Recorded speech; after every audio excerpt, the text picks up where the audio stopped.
Yo, what's going on, everybody? This is your boy May Vizzle 2 here again with another episode of Deathmatches and Death Metal, brought to you by Night Shift Merch and Deathmatch Worldwide.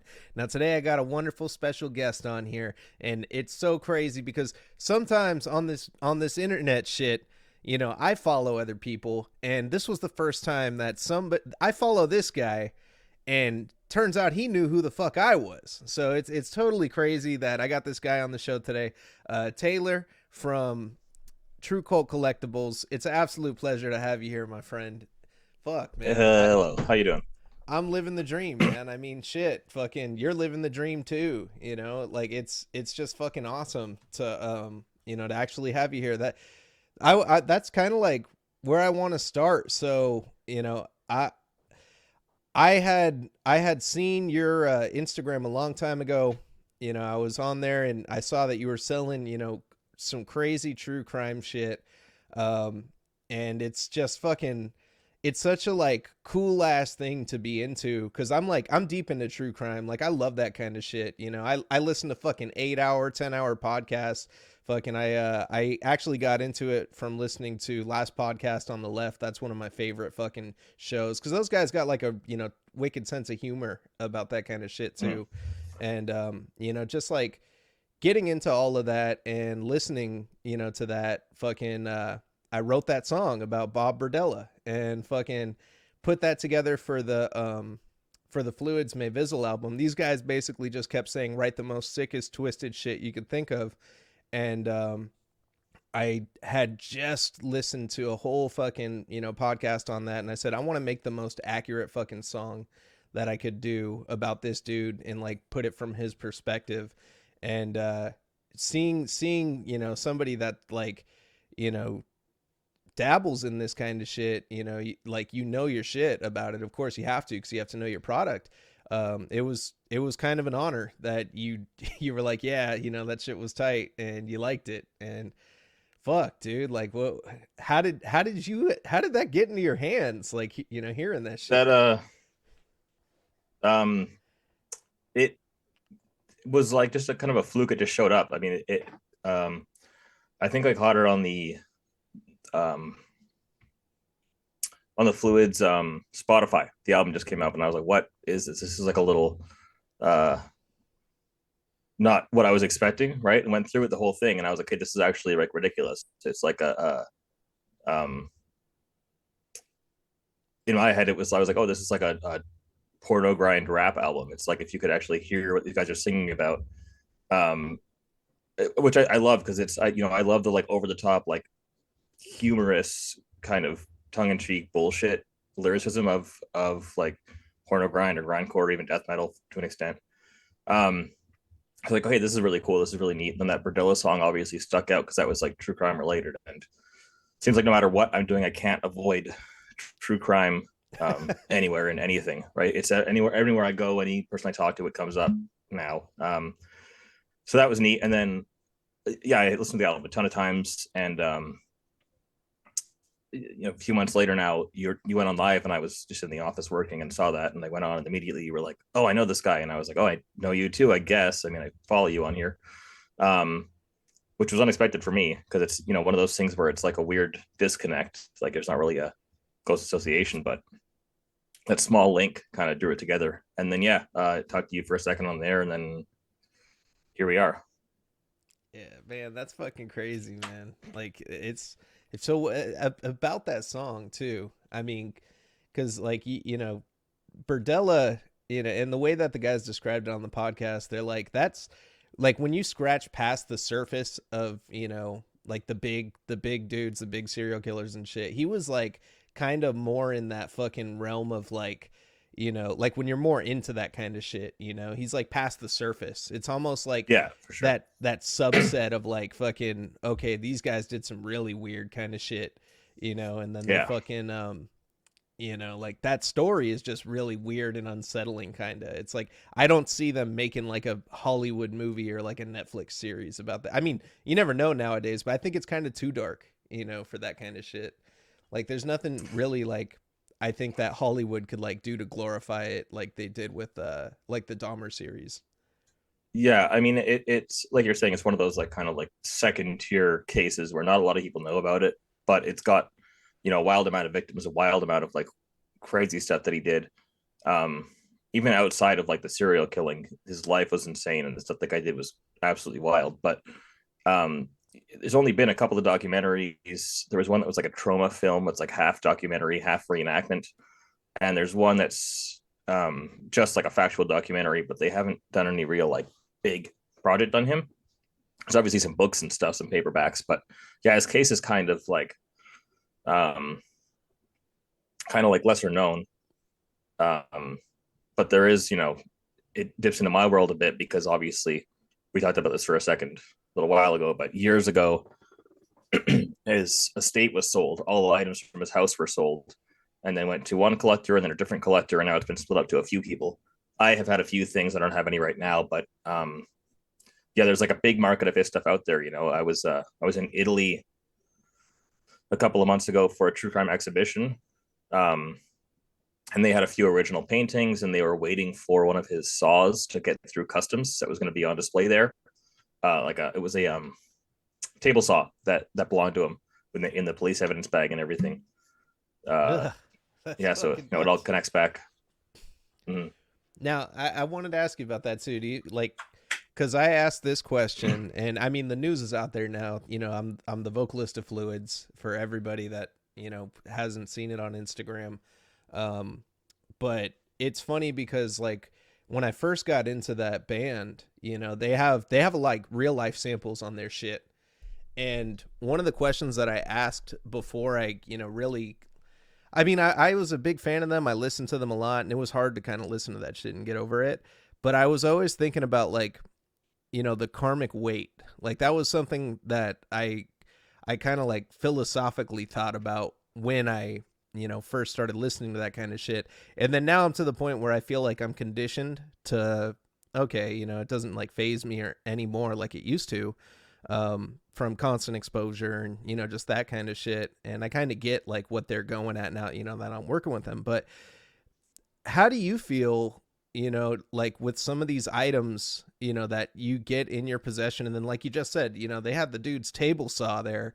Do you feel like there's real karmic weight that still lingers with these fucking things, or do you think they're just items and they just had historical, like significance to them?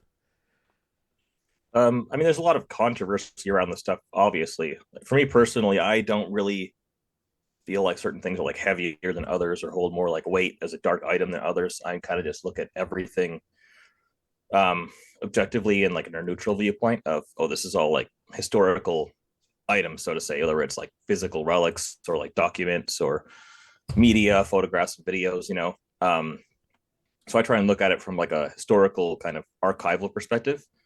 Um, and that kind of, I think, gives a layer of like being a little disconnected from it, where I'm not like necessarily, I'm not trying to glorify anything. I'm just trying to be like, okay, well, we should, that nobody's seen this thing. We should put this in a book, or we should document this somewhere, or share this online. Like, uh, continue to archive this stuff, because a lot of the things that I deal with now are, have never before been seen or worked with, right?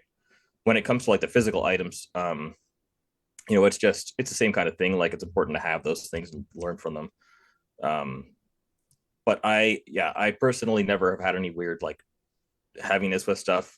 I try my best to not bother anybody or offend anybody. I don't really, I stay in my lane as much as I can. I'm not picking fights with people, and I've had a lot of people who aren't okay with the stuff that I deal in, um, but which I would never argue with somebody, right? I'm just trying to keep my head down basically and do what I enjoy doing, and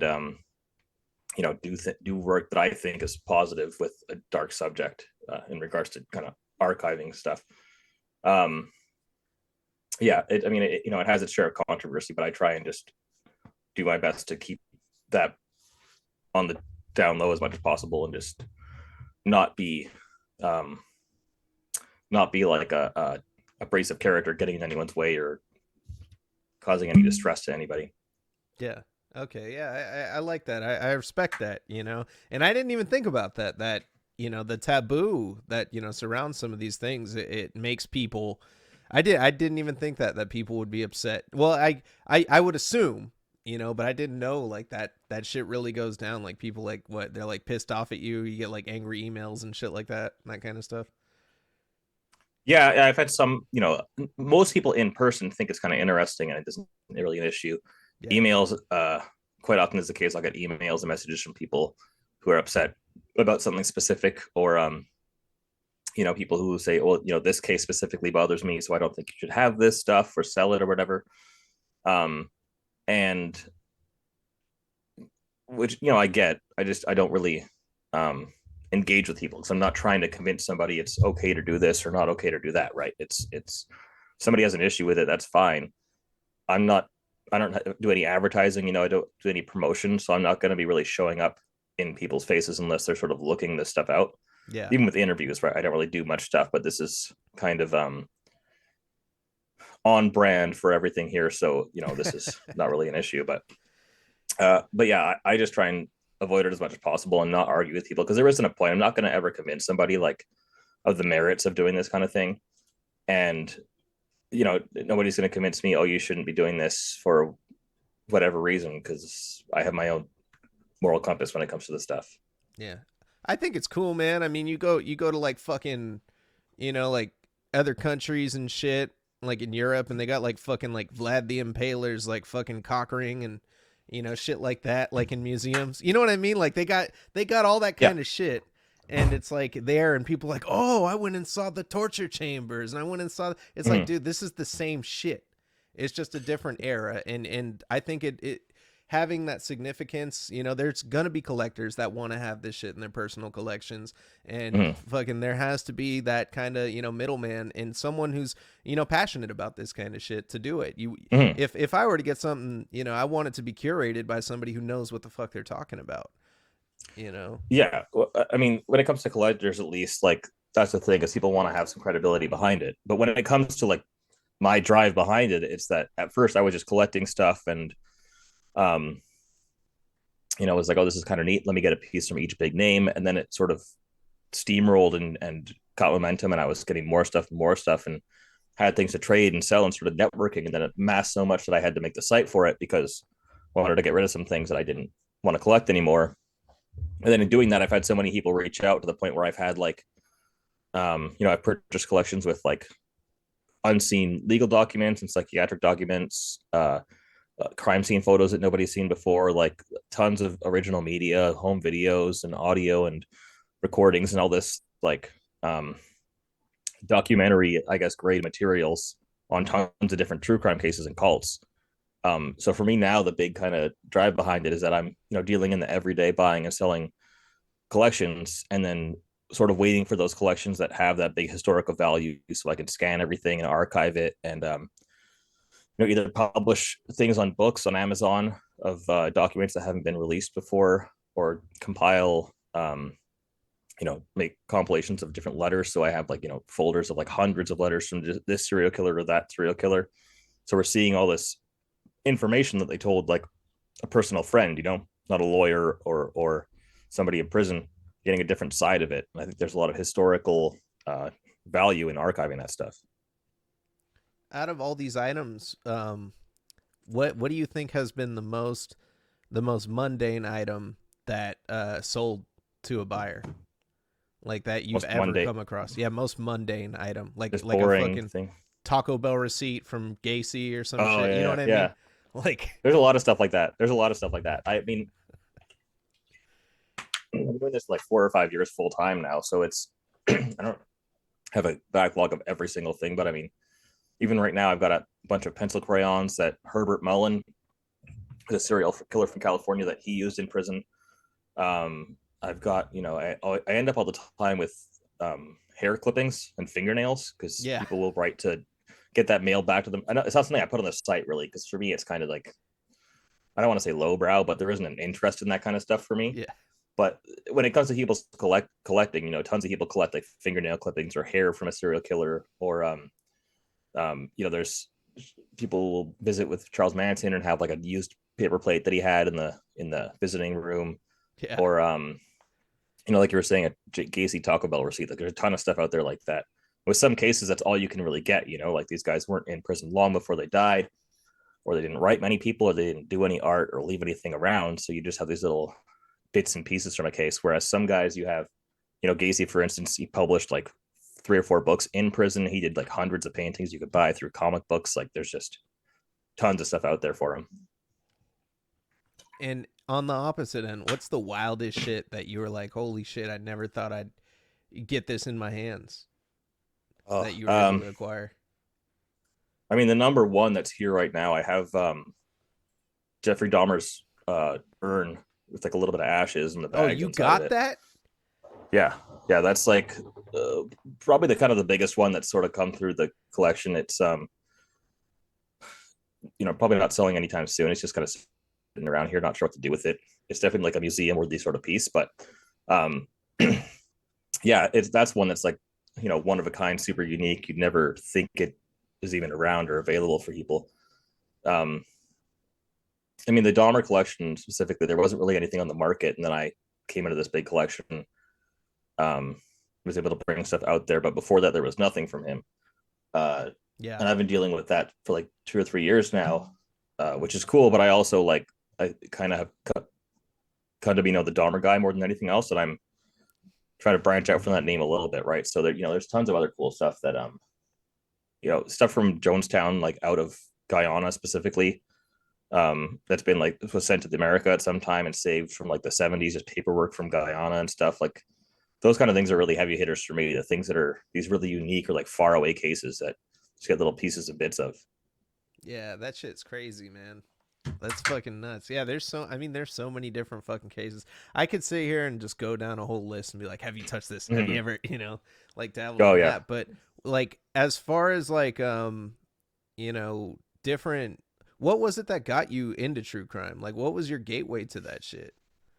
Like Um, the first like big case that I got super. I mean, I'll go a little long winded here if you don't mind because it kind of all leads yeah. into each other. But so cut me off whenever. But the first case I got really into was Armin Meiwes, the German cannibal who, you know, found a guy on the internet and um, brought him to his house, and like the guy wanted to be eaten, so they drugged him and killed him and ate him. He ate him over like a few years, and they got caught years later, and almost wasn't charged with it because the guy had like consented to it and filled out all these forms with him.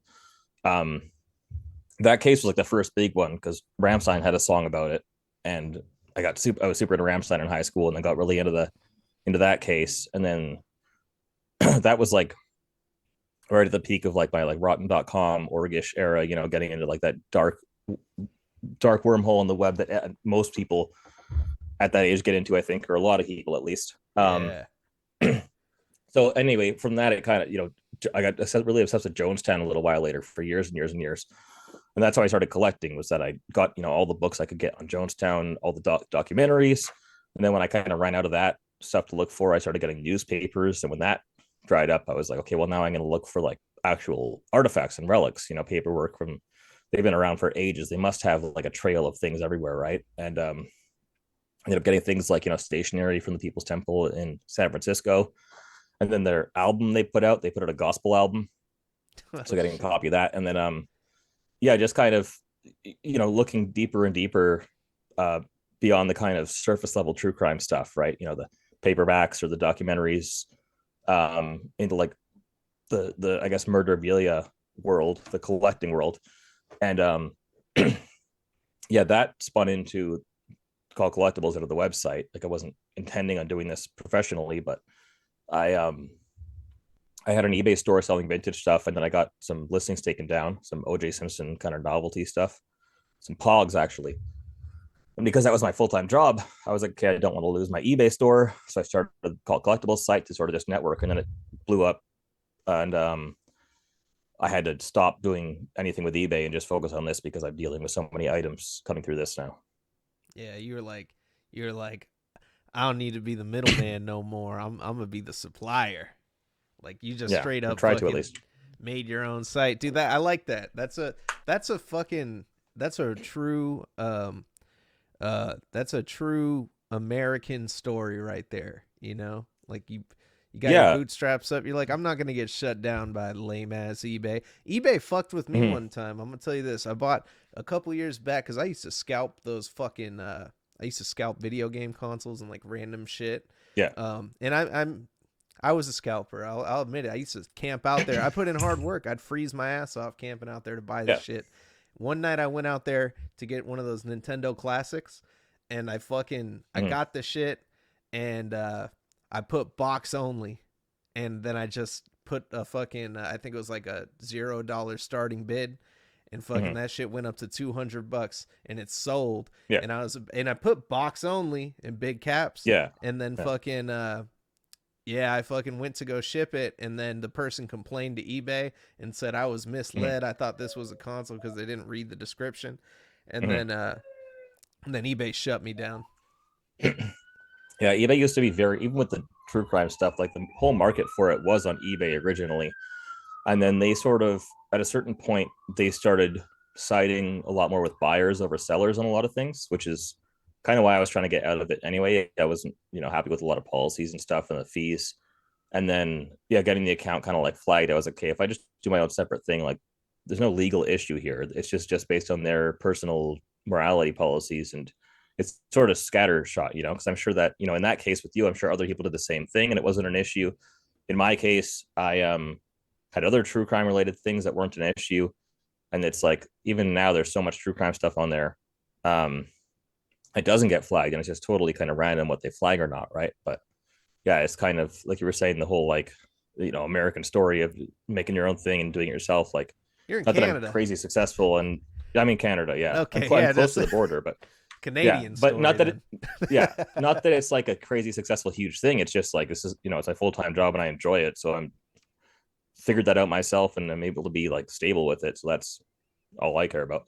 That's awesome. And that's why I say, living your dreams, cuz like that's the realest shit, like Yeah. being in a position where you can focus on what you love, and, it's sustainable. Like that's fucking awesome, man. So like in your free time, cuz when you're not dabbling with all this stuff, what do you spend your free time doing? Like when you're just chilling. You play video games, you smoking weed? Yeah, What? yeah. I mean, Canada, weed's been legal in Canada so long it's boring and nobody smokes weed anymore. It's kind of we're all over it up here. Um, uh, yeah, I mean, I live in Vancouver, so there's a lot to do. Um, uh, I'm not a super party guy. Like I spend a lot of time doing this job, and because I have like international people I work with, I'm sort of always on the clock. So I'm generally like at home in the office most of the time. Go to shows every now and then, but I don't do a lot outside of this. It's a ton of different work. I'm the only person at the company, right? So it's all the shipping, all the sourcing is me.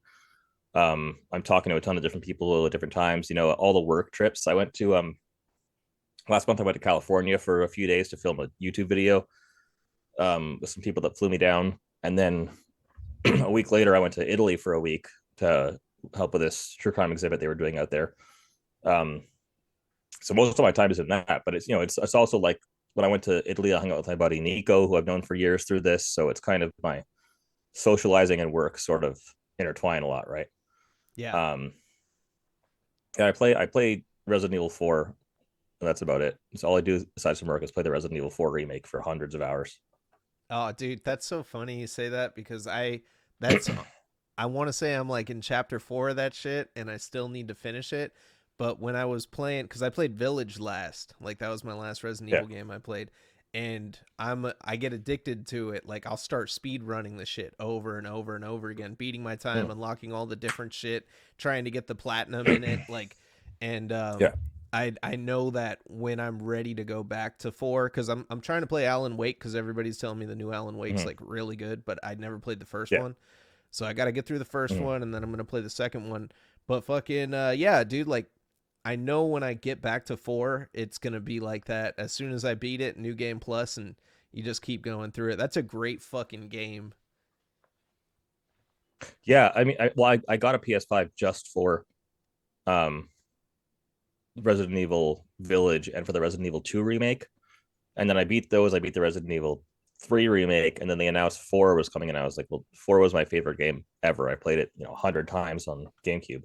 Um, so I've kind of been obsessed in that world. But now they're it's coming out in VR um eventually too. So, but yeah, Yeah. that's honestly like I don't do much aside from working and um working and you know, specifically Resident Evil 4 and some shows. I mean, that's kind of how you mentioned. That was another part of the connection here is that I even doing stuff outside of the office, outside of like actual work, I still try and turn it into work. You know, like every show that I go to, every time there's a band coming that I want to see, and I think there could be some kind of connection with the true crime stuff, or they're interested in this. I'll bring I'll try and link up with the bands beforehand online, and bring stuff to the shows. You know, the one specifically that we had that connection on was the I brought a bunch of stuff to the Sango Sugabog show in Vancouver.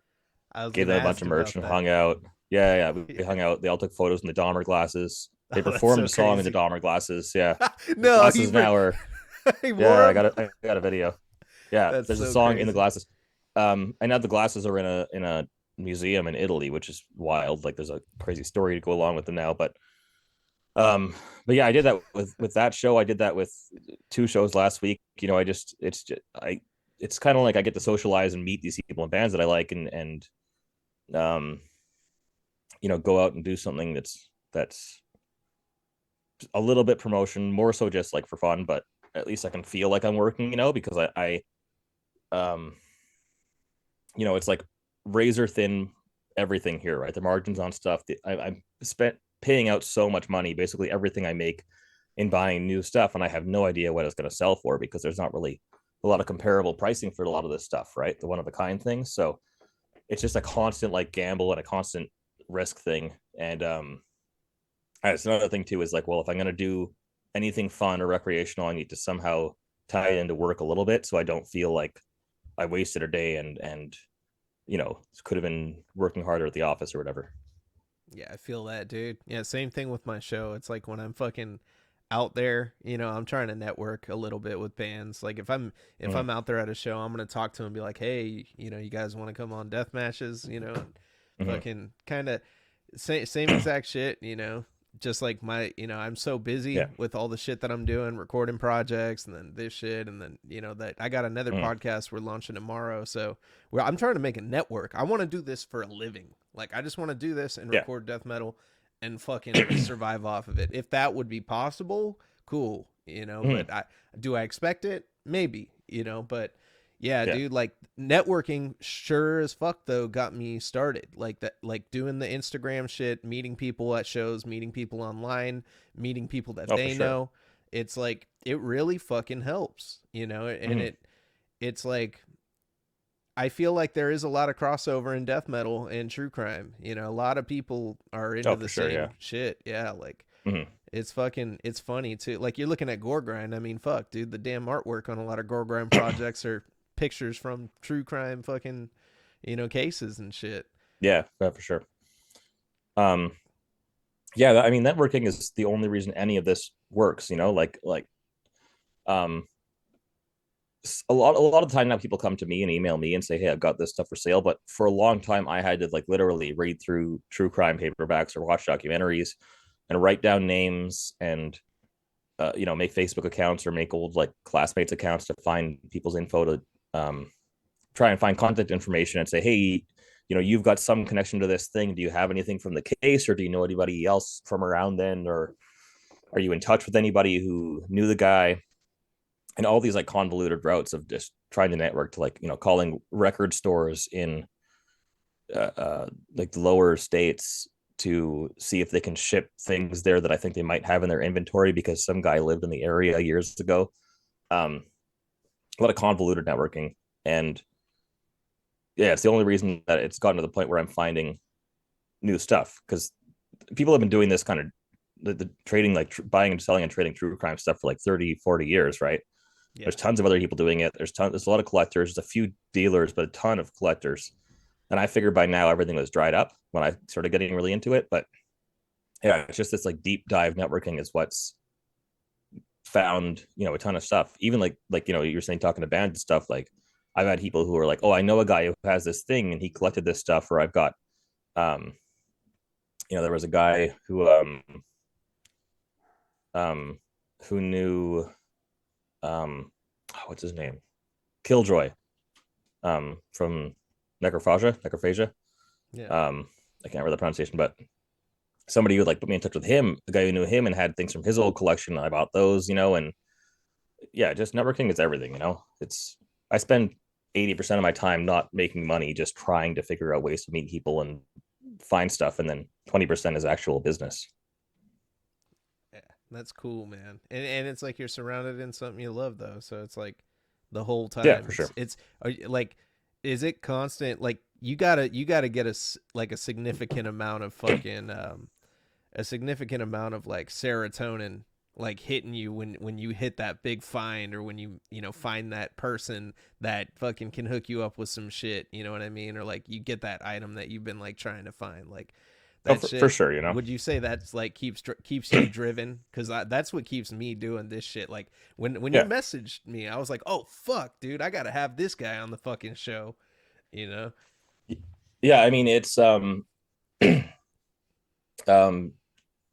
like I spent hundreds of hours on some cases or some rabbit holes trying to find some connection and never come up with anything. And then I'll do that 10, 15 times in a year. And then one time it'll turn up something cool. Um, like I got some contractors' invoices last year from Israel Keys, who was like this pretty wild case from Alaska. And he would like travel to different areas in the States and murder people and then go back to Alaska and sort of had these like stashes of his stuff around the States of like murder kits all around the country. Holy Um, fuck. and there was nothing from him. He went to prison, or he went to jail and killed himself in jail. So there was like he never wrote any letters, he never did anything. There was nothing out there. And then through like all this networking and stuff, I found a guy who had employed him because he was a contractor, right? And he had some contracting invoices from Keys. And I was like, this is the only thing that's out there that he wrote or signed or anything. There probably isn't anything else out there. Or if there is, it was just some, like a receipt or some garbage that got thrown out. So to find those things that you didn't even knew would have existed is like the number one rush with it. It's the same thing with eBay. When I was doing eBay, it was full time as well, and I was just flipping stuff from thrift stores, like exclusively thrift stores, and it's like a treasure hunt. It's that same kind of serotonin treasure hunt reward you get of like, oh, I found a thing, and then in the eBay case, it was like finding an expensive thing for cheap. In this case, it's like finding things that um, I didn't think were out there or didn't think would ever be publicly available to anyone. Is there anything that it's been so hard you've given up on? You're just like, fuck, there's probably nothing for that shit out there. Yeah, yeah. I mean, so I went on this big wormhole with Jonestown stuff once, right? Because out here, obviously, like in the States and in Canada, it's a pretty big case. In Guyana, it was like a small little thing, like in the jungle, middle of the jungle. And I spent months and months and months joining all these Facebook groups in Guyana, and posting pictures all the time of like, hey, I'm looking for these kind of things. I was looking for they made wooden toys and they made stuffed animals that they sold in Guyana at stores. And I was like, has anyone seen this, at like a flea market or somebody's attic? Has you ever seen any of these items? I'm looking for these things. I spent months and I talked to like dozens of people out there because there's a really large English speaking population. Um, the closest I got to it was there was a guy whose neighbor was part of the cleanup crew for the bodies, and he had a crowbar that he had taken from Jonestown apparently, but it was like um extremely heavy. It would have been like a couple $1,000s to ship it, and then all it is a rusty old crowbar, and I have no confirmation that it actually came from there. Yeah. Um, but that was the closest I got to like finding a thing from there. But it would have been worth it. All that time would have been worth it if I found one item. And I mean, still was, knowing that okay, now I know not to go down that avenue, or if I do, I got to figure out a different way. Maybe I got to fly out there and network or something. But yeah, there's been a few times where it's just like I'll put things in the back burner. I've got huge lists in the office of like things that I'm halfway through researching or avenues that I've sort of gone down but haven't really fully fleshed out, that I'm just sort of waiting for an opportunity to come up when I have some free time to look into it a bit more. It's Or like one of those boards that like detectives got and shit. Like oh yeah, strings. I'm gonna gonna write a note on here right now that I remember, because I'm constantly adding to these and editing them, because um I've got like 4 notebooks on my desk open for different things, and this board here. Like every week I go over the notes and reorganize stuff. So there's so many leads and so many things to look into, and so many categories of like, I know some people don't want a letter necessarily, so I'm going to look for some rarer books that are on a case that they might want to collect, or somebody might not want a painting but they might want a letter because it's cheaper, so I'm going to look into how to find those instead of paintings from a guy.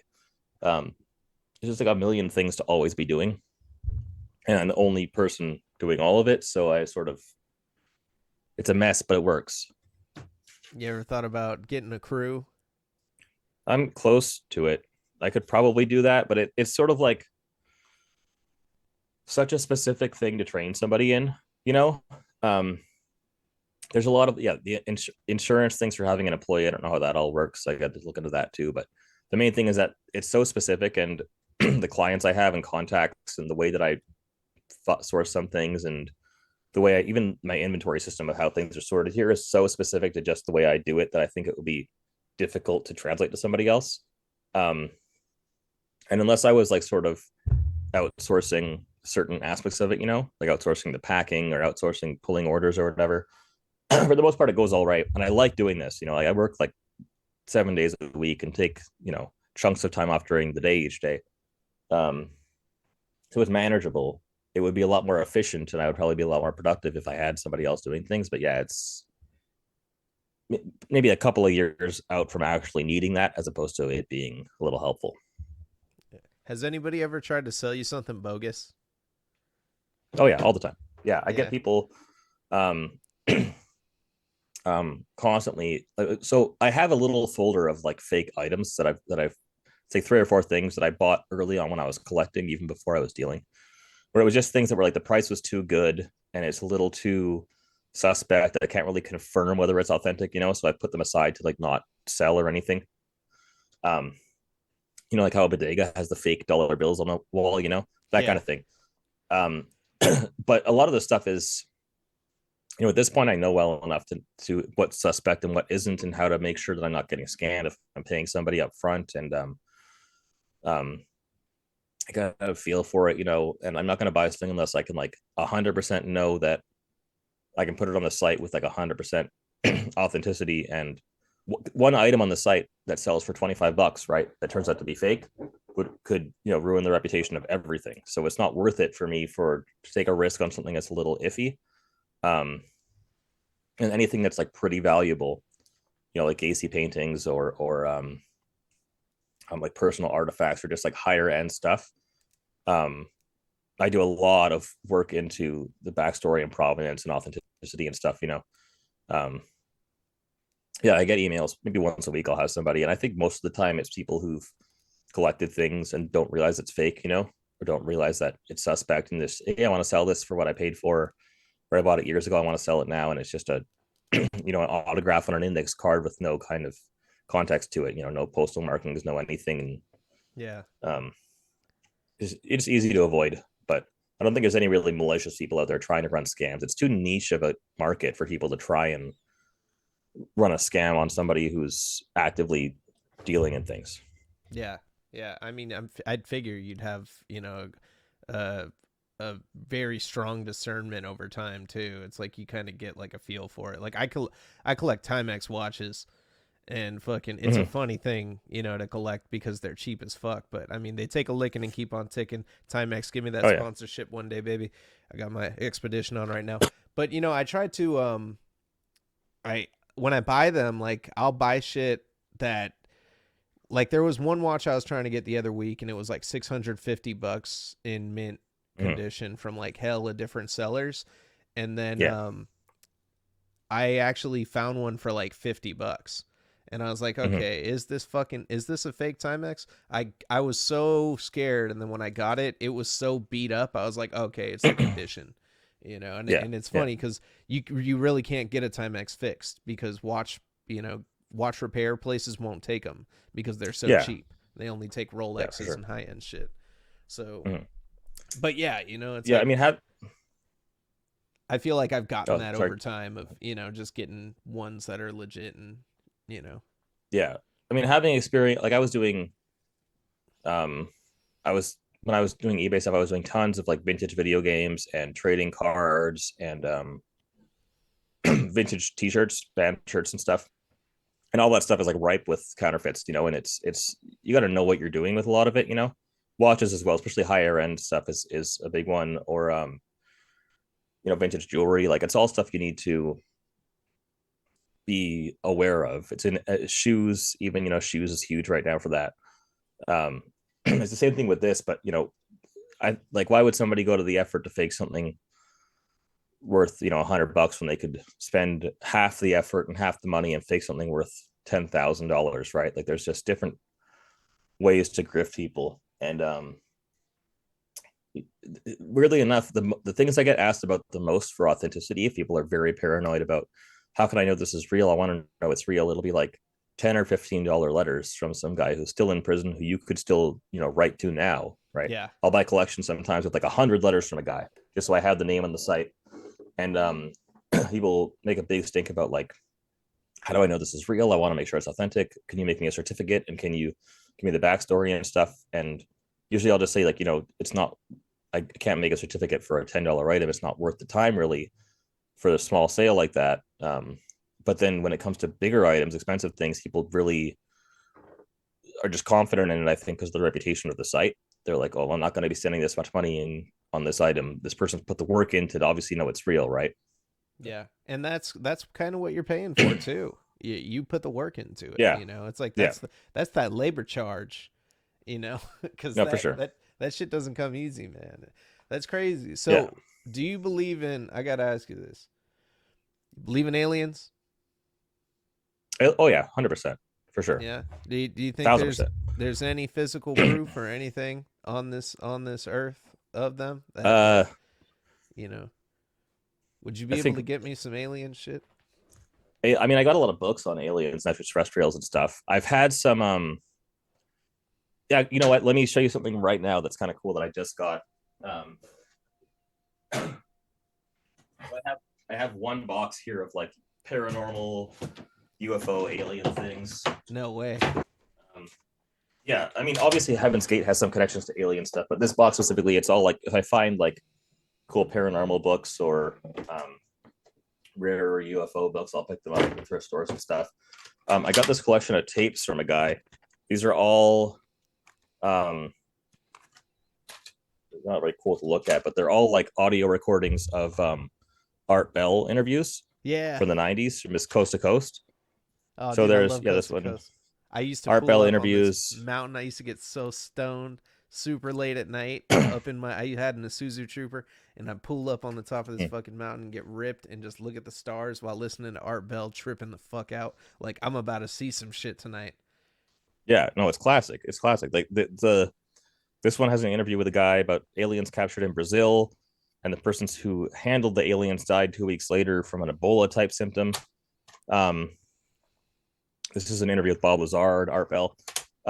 Something crazy, but like this is like somebody who was taping these episodes um, back in the 90s and archiving them for whatever reason, and then they somehow got together into a collection and then got to me. But um, yeah, there's some stuff that I there's the only other alien thing aside from, well, Heaven's Gate has a connection to Art Bell and Bob Lazar too, because it was an interview with those two where somebody called in and said, "Hey, we think there's a comet behind the, or sorry, we think there's a spacecraft behind the Hale Bopp comet," and then that sparked the suicides. Like, we're gonna get on that spacecraft. We have to do our suicides now.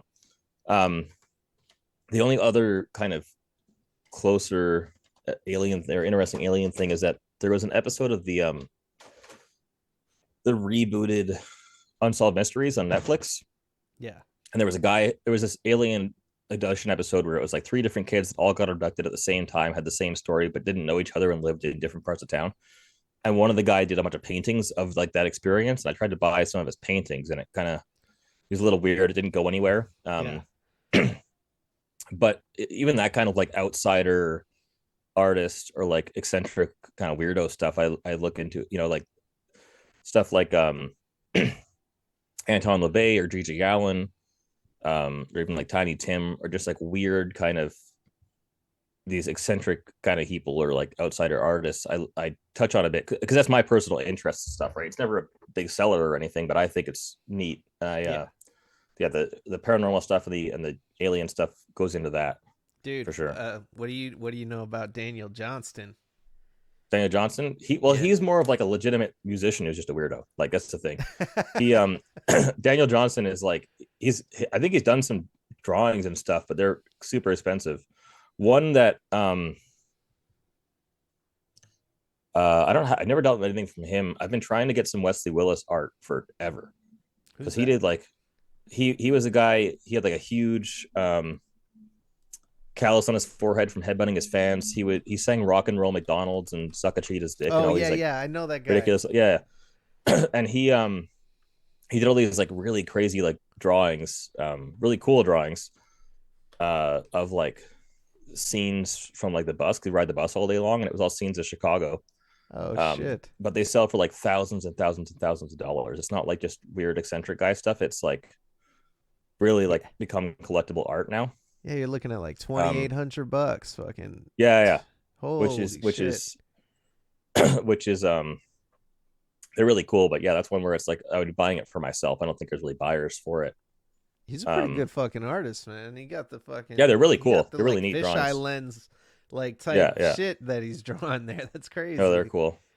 Yeah, all that kind of like weird sort of like there's like my like niche interest in this kind of thing is I'll get items from like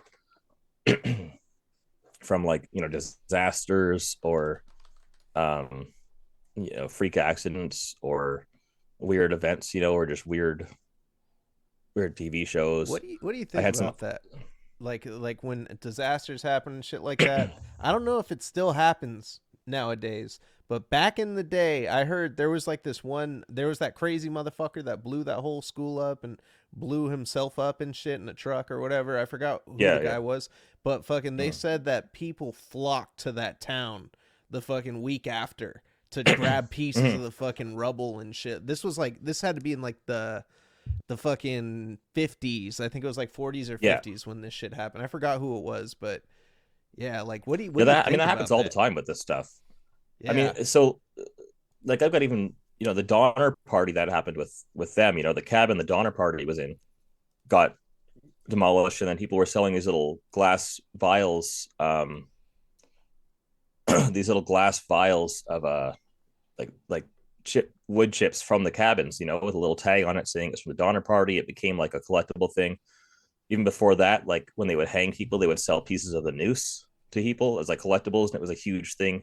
Even people Yeah. gathering for executions was super popular. But yeah, I mean, even more recently, like when Ryan Dunn crashed, whatever that 2011 or whatever that was, Fuck. people went and took pieces of his car out from the side of the highway, and then some guy had this big story about how he thought he was haunted afterwards and went and returned Yeah. the stuff. Um, He had to there, return it. when Kobe Bryant's helicopter crashed, people had police tape from that they had taken from the crime scene. Like, Ah, that's terrible. it's yeah, I mean, it's very like it's always been happening. Yeah. I'm I not. I It, hadn't it, that's it, it feels so much more fucking like real when you're talking about like, yeah. recent things. Like that's fucking crazy. Mhm. Like Yeah. I didn't know that shit still happened. I'm not surprised though. I'm not Mhm. surprised. It Yeah. feels yeah. There's a lot of people who do tourism kind of just based on that true crime stuff. Like I went to California um a few years ago to hang out with my buddy and just make some content. He was for some of his podcasts and movie stuff, and we went to the Heaven's Gate mansion, just like make a video and check it out and stuff. And then we went to the house where Brenda Spencer lives. She was like the first female school shooter. Um, I went and visited a few spots, but those are like old cases. Yeah, when it comes to like new cases and new things happening, I think people are going and swarming to that kind of stuff, just thinking about let's make some money, not even having an interest in true crime or any of this world. It's just like, oh, this is an event, let's do something, right? There was an auction um, in 1999 of all the stuff from the Heaven's Gate mansion, all the bunk beds, all the books, all the um, clothing, like everything in the house, right? And tons of people went there just to buy bunk beds and throw them in storage units and sell them on eBay later. There's only a couple of them around now that are people Yeah. who still have kept track of, but yeah, these people weren't really going to collect. They were just like, oh, this is a dark thing. Somebody's going to pay money for it. Let me just go buy this and, you know, sell it. That was kind of like when Berdella's shit got auctioned off. It's like a similar Yeah. type thing. Oh yeah, Yeah. some rich dude was just like, I'm taking all this shit, and then we're Yeah. gonna. That guy had all of it. The Unabomber, all the stuff from his cabin got auctioned off at one point Yeah, that guy, by man. the Fuck, FBI. what a fucking nut. Yeah. He just died earlier this year. That's right. He just Um, died. Is that some Mandela effect shit or what? Because I thought that shit happened a long ass time ago. yeah, a lot of people that he's well because he kind of has been quiet for forever. He doesn't do anything, and Well, he doesn't really good. write to people. That Yeah, fucker. yeah, yeah. He passed away last year sometime. Um, They fucking, they yeah, fucking, I don't know. they better not let him write to nobody. Send out no shit. He did write letters, but just letters. Like there's a few Yeah. out there, but hard to find. Fuck that. Um, Yeah, that shit's crazy as fuck. Yeah, I yeah. actually just that one's fresh in my mind. That whole story. I actually just like dove into that this year. I was like, holy fuck, that Mhm. dude's crazy. It's like a 4-part series or some shit I It's listened to. very neat, and then his weird involvement with like MK Ultra and all these government experiments and stuff. Like it's got a really wild, Yeah. weird See, history to it. You know. it's fucked up, man. Because some people I know, they fucking go and they take fucking mushrooms and they fucking it helps them in life, you Mhm. know.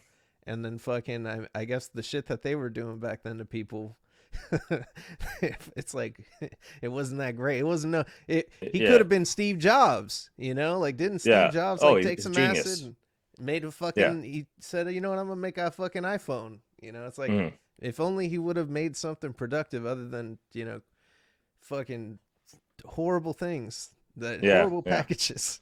No, for Motherfucker. sure. A lot of those guys are geniuses, or and they just have like one loose wire and everything falls apart. You know. Yeah, that's just fucking crazy to me, man. I mean, you never Mm. know though, man. Like people fucking, what do they say? There was lead in the gas back then, and Yeah, fuck. yeah.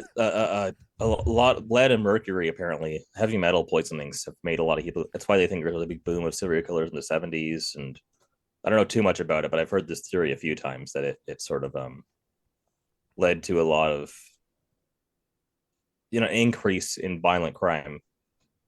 Yeah, and there wasn't death metal yet, And if had they just fucking had that Cannibal Corpse CD, Yeah, they didn't have an outlet. yeah, they could have just said, "Oh, this shit's dope. I'm just gonna listen Mhm. to this." And then Chris Barnes, fucking, well, nobody should listen to Chris Barnes ever, but I'll I'll I'll give him the first couple albums on Cannibal Corpse. A little bit. Corpse Grinder is better though, in my opinion. But you know, and I mean 6 feet under. I know some people like 6 feet under, but Chris Barnes blocked me, so I got a vendetta against You had him. a personal issue. Yeah, yeah. Yeah. Chris Barnes blocked me because I just tweeted him. I didn't even say anything negative to him, but he just blocked me. He blocks everybody. He's just an old man. He just gets mad. Yeah, I know I know that Course Grinder is obsessed with crane games and Yeah. like wins like hundreds of crane game stuffed animals and donates them to children's hospitals. So I mean that just from that seems like a good dude.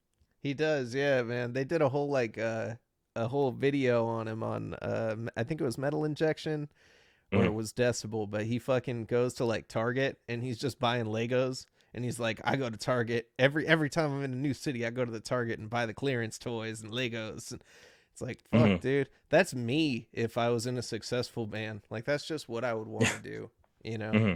Probably a lot more drinking though, probably, but not that Mm-hmm. much, If I mean if I didn't need to drink, you know. But I don't know. I digress. But yeah, man, fucking, that's pretty crazy. You ever had any paranormal experiences? Fucking, whether with ghosts, aliens, any of that kind of shit, or out of body experiences? Well, not really. So that was a big question from people for like the longest time with what I do is if there's any like haunted objects or paranormal stuff going on with any of the items. And I like they're like, you have all this crazy shit in your like apartment where you live. Is it like spooky in there? Um, and I also live like across the street from like a like several 100-year old crematorium, and like it's just like a hotbed area, I guess. Um, and yeah, I would get this question all the time from people. Um, and it was like, oh, I never had any kind of experience with that at all. But like maybe I'm just not. I'm not like super skeptical. I'm open to whatever, but I'm not in tune with anything. I was like, maybe I'll get some people who know what they're doing to look into it, right? And then I contacted these people locally, this paranormal society of like researchers and investigators, and they were like immediately called me back and they were like, this is so cool, we never had an opportunity to look into this kind of stuff, like this is really wild. And then they one of the guys there was like a YouTuber, and um he so I get the names right here, 1 second. He basically was like, I want to film some stuff. Did a little documentary. They came by um 4 or 5 times and did like some seances and did like investigations into all these different specific items and all these different methods of like the Estes method and these different kind of, I guess, methods for investigating items or investigating paranormal stuff. Um, and yeah, I mean they have told, we haven't done like a complete wrap up follow up on it yet. Um, but they've told me they've had some kind of evidence collected or audio samples and stuff, and then a bunch of shit was falling off of shelves around that time we were doing stuff. Things were getting knocked around the house around that time, and then it wasn't happening at all before and never happened since. Um, I mean, for me personally, yeah, I don't have any kind of personal experience with it, but they seem to think that there's some stuff going on, at When that least. when shit started I'm flying open around, to it. were you like fuck? Everything was I don't cool know. until now. I got thick I, skin. I'm not too bothered. Stuff was falling off shelves, and I was like, okay, this is strange, but yeah, I'm that's great. generally Them a pretty motherfuckers, unbothered, mellow person. they came and riled that shit up, man.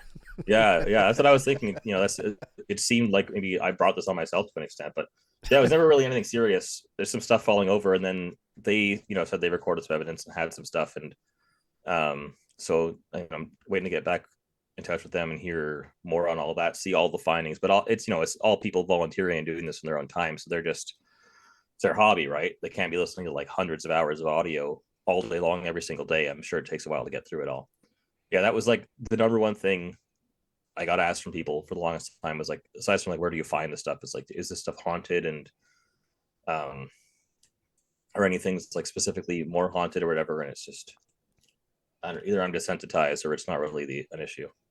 Yeah, hey, I hear that, man. I did a show for a little bit called Late Night in the Crypt with my good friend Crypt Keepers, and Mm-hmm. it was funny because I went in partially like a believer to a lot of supernatural shit, and Mm-hmm. the more and more we dove into shit, the more of a skeptic I became, because I was like, fuck, almost everything on the internet is faked, and in this day and age, you'd fucking think that, there would be, undeniable proof if there was some shit like that out there. Like, I mean, Yeah.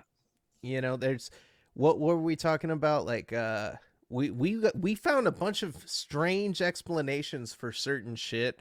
Like Mm-hmm. fucking the what is it, like the fucking the gravity in certain areas can change things. The fucking certain sounds that things Yeah. around you can make you fucking see things, like certain frequencies that are Mm-hmm. put off can come off as hallucinations. Mm-hmm. A lot of people that are deep into that fucking like UFO conspiracy shit. Mm-hmm. A lot of these people, I feel like it's like a mass psychosis that people get into, because I believe in it. I believe in that it's a scarier thought that we're alone in the universe, Like Mm-hmm. I forgot who quoted that, but I believe that 100%. But like the people that are afraid and they're like, oh, I've been taken by fucking aliens. And then like Mm-hmm. they go in these echo chambers of like other people that Yeah, for have sure. had experiences, and then they share it with them. And then it kind of like Yeah. it riles people up. And like me personally, fucking I'm just reading these comments and I start getting a little anxious about it, and then I'm like, oh fuck, am I getting Mhm. sucked into this trip that these people are on, and then that's when I'm like, Well, you it's know like, what. Mm-hmm. yeah, I was gonna say all that stuff is like when it comes to psychics or any kind of psychic thing or paranormal stuff or UFO and alien stuff. I think that it's all super susceptible to a combination of, like you were saying, yeah, echo chamber, people coming into that looking to take advantage of those people because they're vulnerable in regards to like financial stuff and whatever else, especially with psychics. People and then people with mental illnesses who aren't necessarily aware of it or dealing with it properly, and that fueling the stuff, and then it's just it kind of becomes a vicious cycle for all three of those things. Where like I'm not um I'm skeptical on all of it, but I'm open to kind of anything, right? But Yeah. like you were saying, especially the amount of like provable things and actual lack of evidence, I think that definitely, when it comes to extraterrestrial life, it's a lot more. There's literally an infinite amount of space, and for the like two flukes to not, even if it is a fluke that people are here, for there not to be like two flukes in an infinite amount of space is like ridiculous to think about. I think that's got more weight to it for sure. But I also think that like no one's necessarily ever been here or has evidence of anyone being here or has actually found anything or ever will for that matter. It's theoreticals, right? The theoreticals are the realist kind of thing behind that.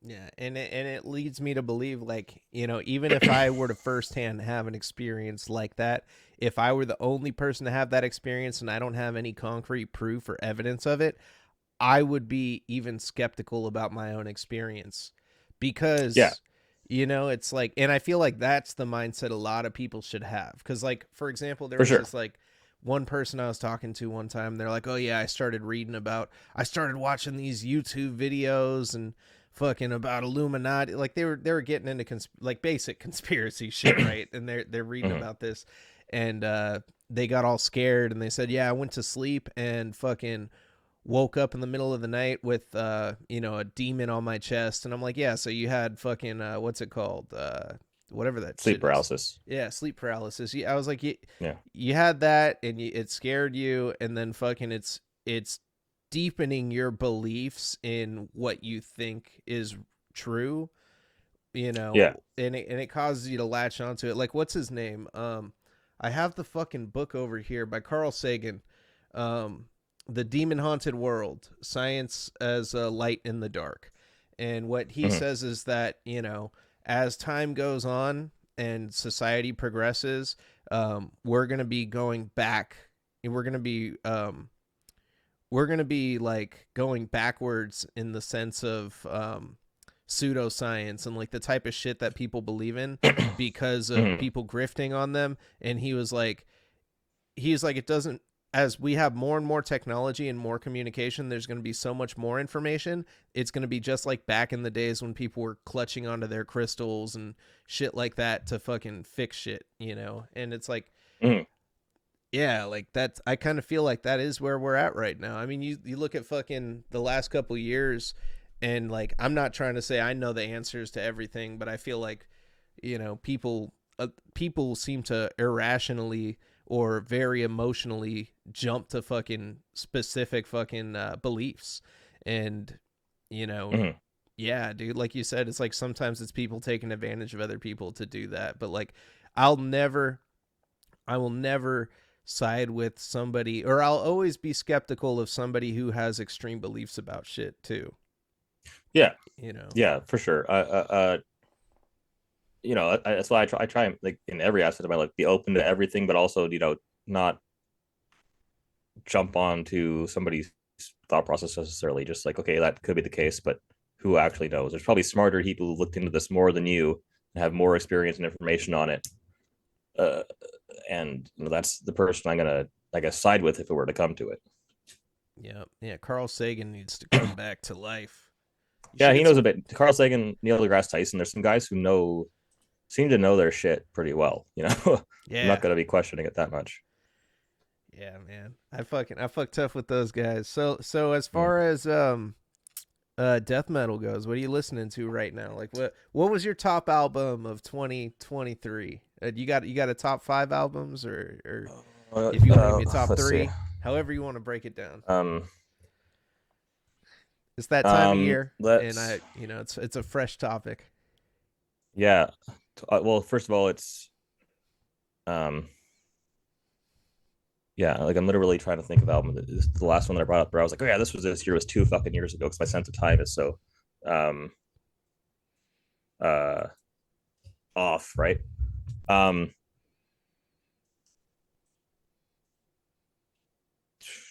I mean, so okay, the biggest like I kind of took a not I wouldn't say took a break from music for a while, but I was definitely like not seeing shows so much and just like focusing on work. I had blinders on for like 2 or 3 years. The thing that brought me back into going to shows and doing stuff was um Hiss by Wormrot, the Yeah. which is grindcore, but it sits on the edge. And I was like, this is legitimately like so good that I've kind of like rekindled my interest in stuff. Um I Yeah, like I've been listening to that regularly since it came out 2 years ago now, I guess, which I thought was this year. But um, yeah, recently, I mean, Sango Sugabog was like, I had been a fan before that show, and that show was just ridiculous live. Uh, they're all, what was it? Homicidal Ecstasy was this year. That was really good. 200 Stab Wounds, I've been really into as well. I don't know if they have an album out from this year, but They did like um, a, I think it was like a EP, or it might have yeah, been a something single with happened. like 2 songs or something. But their album last year was fucking exquisite. I think no, I think it might have been from Yeah. 2 years ago. They just got signed to Metal Blade, so I already know they got a Mm-hmm. whole album recorded. But when you get to those bigger labels, it's like they put them out on their schedule, So Mm-hmm.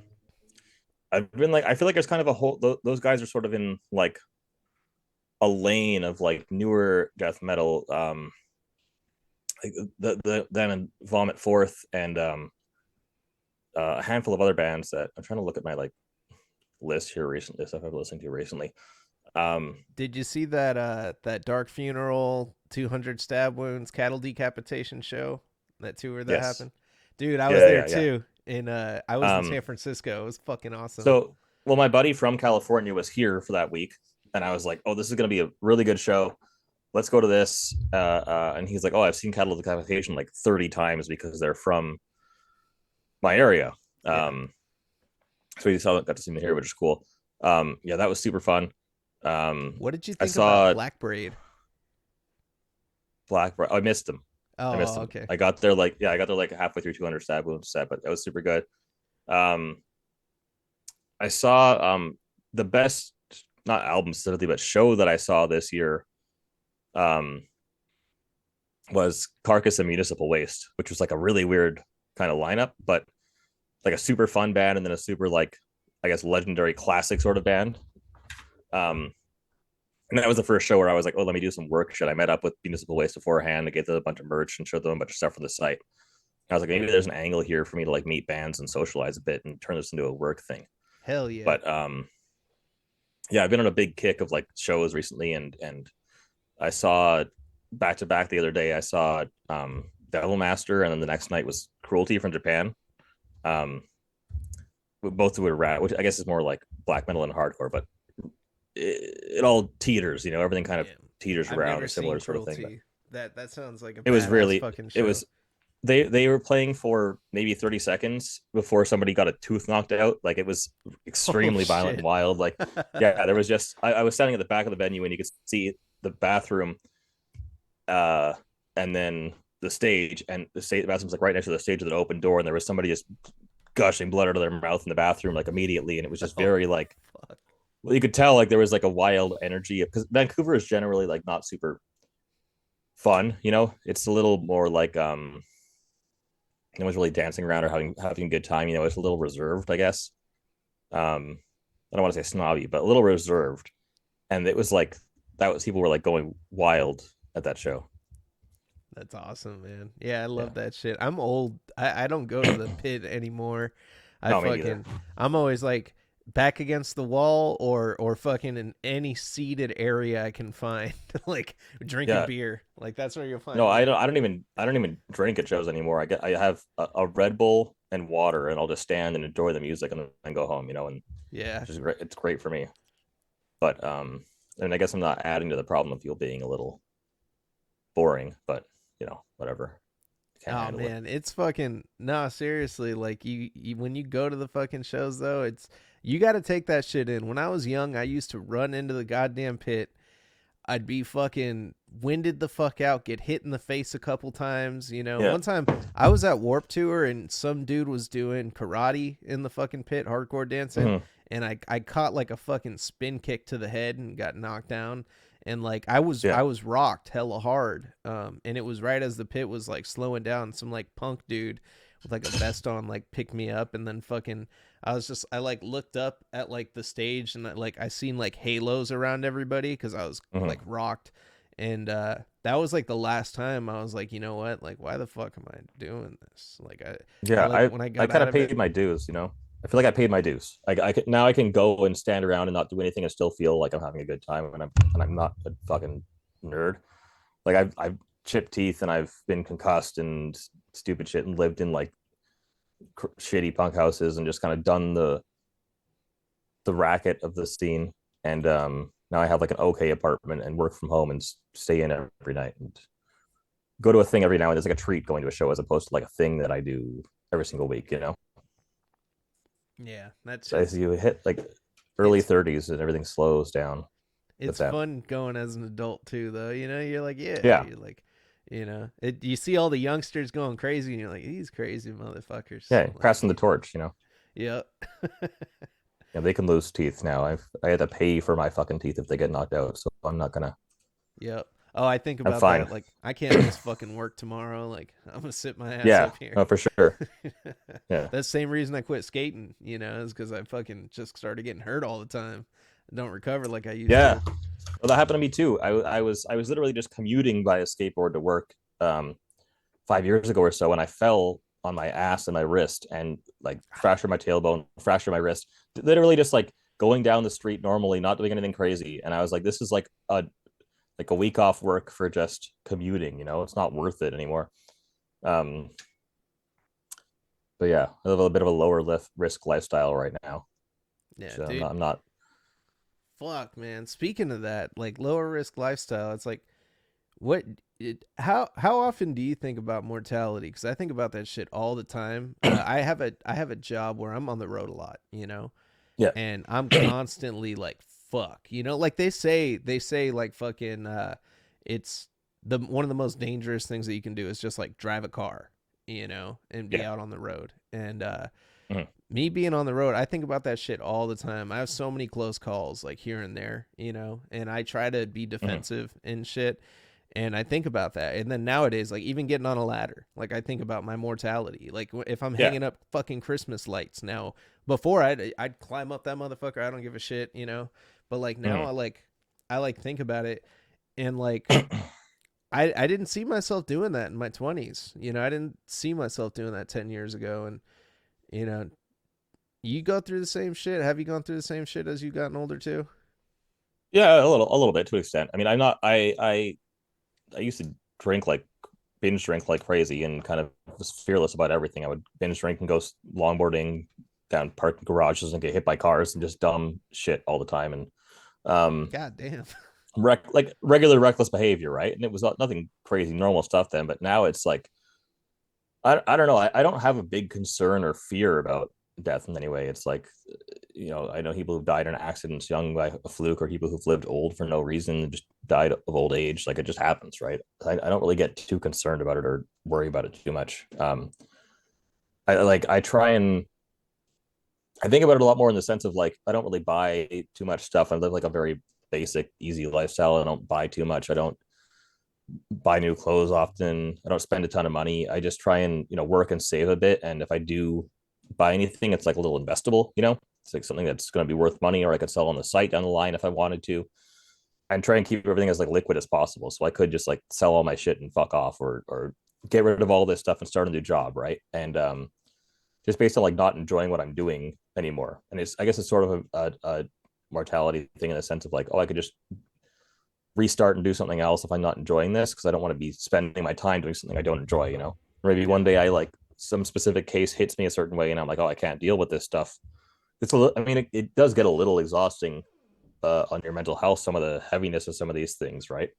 Um, but if I ever did like change my mind or not want to do it, I want to always be set up to like, as opposed to when I was younger, I'd be like, fuck it, I'll just do this to see what happens. Now it's like, okay, I don't want to lose my apartment because I changed my mind about my job. I need to be a little more I need to be a little more cautious about that right now. Yeah.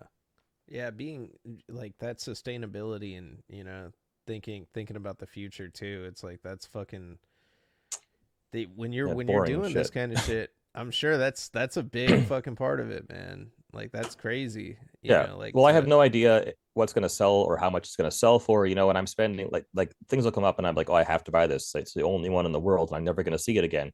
And I've bought things that I've sold for half the price or I've never sold, and it's like it's just um it's all calculated risk, right? Uh but I kind of like that gamble and that risk to keep things going. Like I kind of like to be um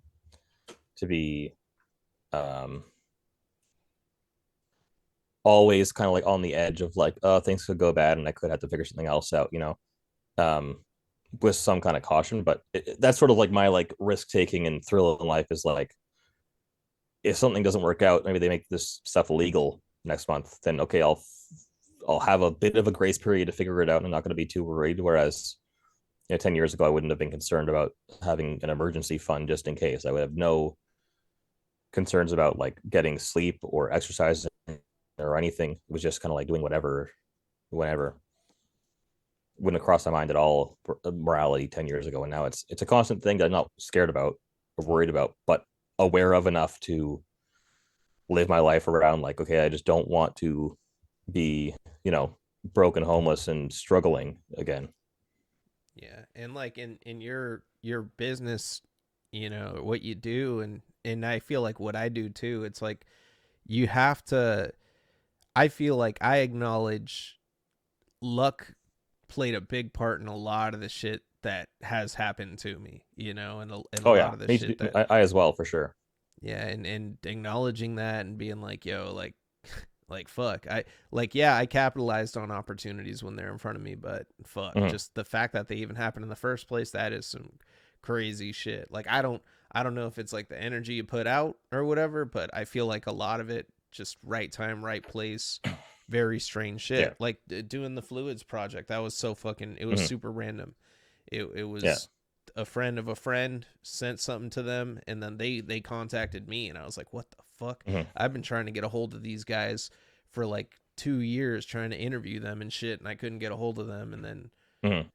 and then that turned into, now I'm singing for my favorite band, but it's like Yeah. still mysterious to me because I'm just doing whatever they fucking, basically I do as I'm Yeah. told, and I don't want to make them mad because those Well, guys are fucking, it's fluids. yeah.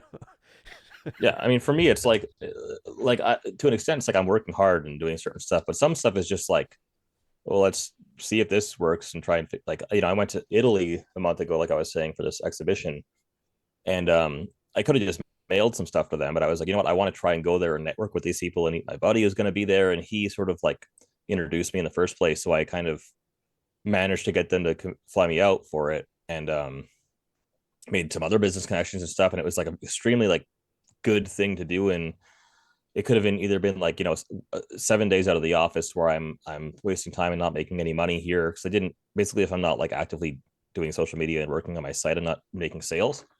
So I was like, okay, it's going to be 7 days of no sales and we'll see how it goes. And it was super positive. But all that stuff is just like, yeah, I was lucky to be able to do it, and then lucky that it worked out and it wasn't a waste of time or anything. Um, so constant worry about like everything falling apart just because it's such a niche thing. It's such a specific thing. It's not like a total non-necessity. Nobody needs any of this stuff really, right? So it sort of just relies on people wanting to be collecting this stuff or just having an interest in it. Um, and yeah, it's I'm very lucky that there are people interested and that I have some like higher end clients who I'll sort of work. Um, I'll work for them looking for specific things, or when I find certain things, I know they'll buy it right away. But I'm, you know, took a lot of work to find people who want this kind of stuff regularly, right? So it's sustainable now as a full-time job as opposed to just a side thing. But yeah, it's really probably 60% luck how it's gotten to this point right now. At least that's how Yeah, I feel about it. At least. that's awesome. That's a beautiful thing, man. That's Yeah. fucking. That's so cool. Yeah, fuck, dude. So, back on the topic of true crime, who would you say if you had to pin it down on one dude or one figure, who was the horniest in true crime? The horniest person in true crime. Matt, probably Richard Ramirez. I mean, so okay, I mean, he's kind of like the number one for like violence, for like viciousness, for just scariness, because his whole killing spree was based on just like it was indiscriminate, right? He killed kids, he killed like 80-year-old people, um, and he'd like really gross stuff to all of them, right? Like, and it was so all over the place. Yeah, Um, it was just like totally like just like, oh, in the name of Satan, doing dark evil shit. That was like his whole drive for everything. There was no real motivation behind it. And then yeah, I mean, in prison, even he would constantly be like writing. I've got letters from him where he talks about, specifically talks about like, please send me photos of Asian women's feet. I really want to see Asian women's feet. Like, his letters are either super boring or super perverted. They're very like specifically about his fetishes and like, please send me photos of this and this and this. I've got like a bunch of drawings of women's feet that he's done because he's like a huge foot fetish that no one really talks about. It's kind of overshadowed by the killing, I guess. But um, he likes the apparently he feet. would jerk off at, yeah, he likes feet. Apparently he would jerk off during prison visits. He would have people like come to visit him, and he would just like be like jerking off constantly behind the glass when people would visit. What a Um, dog. I've heard from a few people. Yeah, it just like, I mean, his crimes specifically weren't necessarily like the horniest crimes, I guess. Uh, but yeah, just his whole kind of like persona of just like absolutely like chaotic, anything goes bullshit. Yeah, Um, that's I mean, crazy. Berdella too is like a sadist, and he was like Berdella was cutting his own penis off all the time by accident, having to go to the hospital and get it fixed, and like all That's this why weird shit. that line in that Yeah, song, "Head hanging by a flap of yeah, skin on my penis." Yeah, like I know. So that maybe like he might be fucking up there too. He's probably up there too as just being like so specifically weird with that shit. do it. Um, There was a tape that they found, and it was this guy saying he was like yelling a bunch of shit like I'm gonna fuck you up, I'm gonna beat your ass, mhm, or like he was like yelling all this shit right like into mhm. tape recorder, and fucking Verdella said it was his roommate jacking off, and he used to just record him, and he'd be yelling at his dick as he was beating it off. Yeah, that That's whole house seemed like the smelliest, grossest, nastiest, like sticky fucking place on the planet. Like oh fuck. it seemed like everyone there was just anybody had in there, it was all fucking gnarly.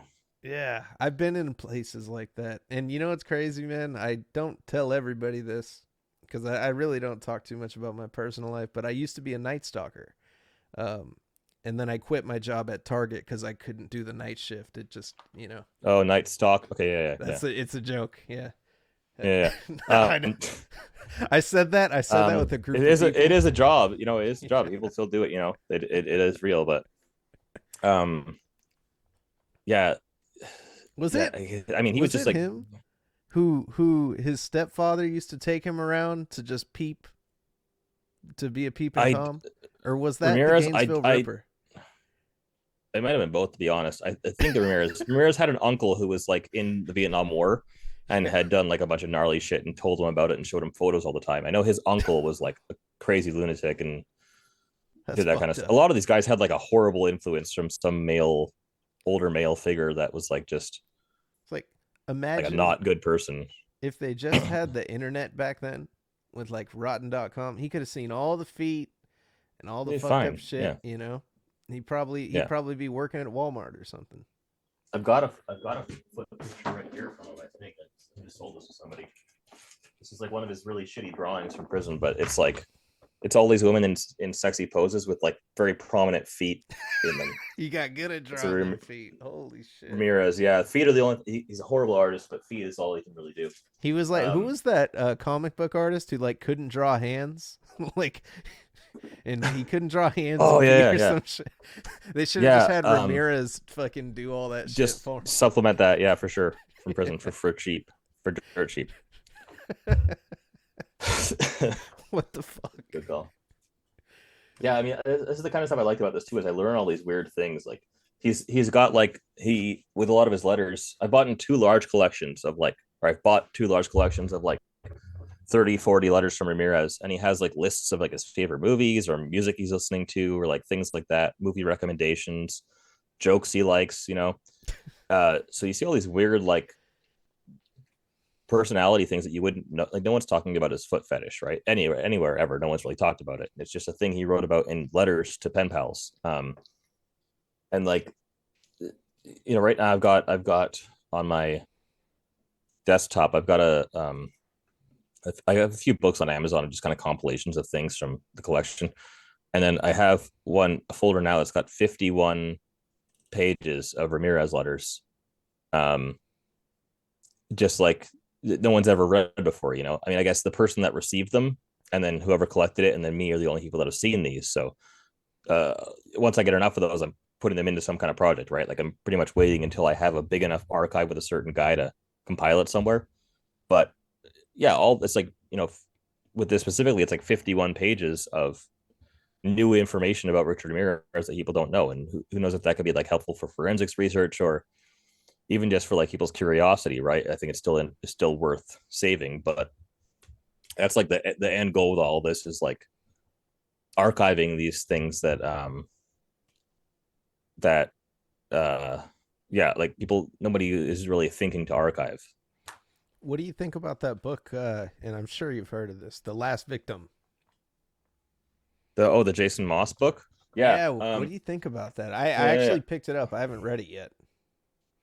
I haven't read the book. I know of it. So there's like for people that don't know, Jason Moss was like a pretty infamous collector and mostly who was writing inmates and getting letters back. Like he talked to Dahmer, or I think he talked to Ramirez, talked to Gacy a lot.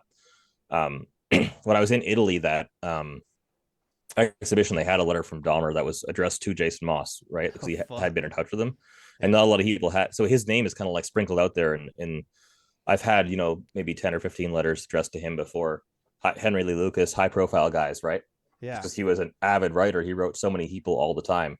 That's how he built his collection. And then yeah, the book, The Last Victim, was him talking about the people that he wrote to, especially Gacy. And apparently Gacy would like I'm not sure if he assaulted him or what exactly, but he would like fuck with his head and call him all the time. And he would visit Gacy in prison, and Gacy was like really manipulative and would do all these like really messed up things to him that affected his psyche a lot. He ended up killing himself a few years after the book came out. Um, Yeah. I guess he like and showed that was up.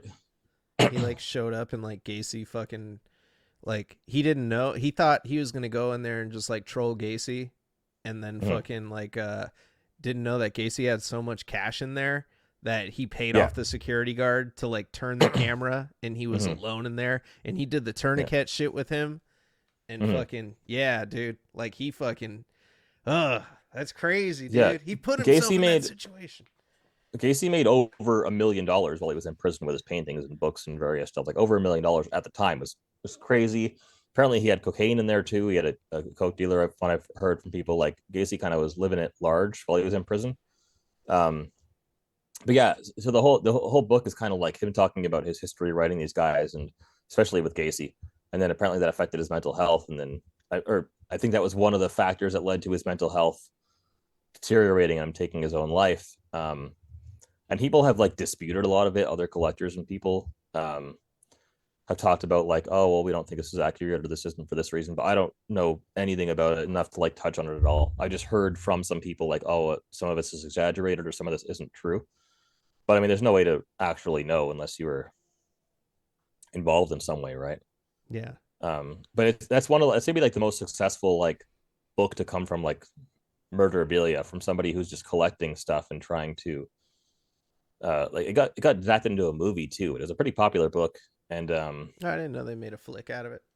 yeah, they made a movie. It wasn't like really big or anything, but um, there's like obviously true crime books are huge, right? There's like and then getting them adapted into series, into TV shows and documentaries and stuff is a huge thing too. And that's one of like the most.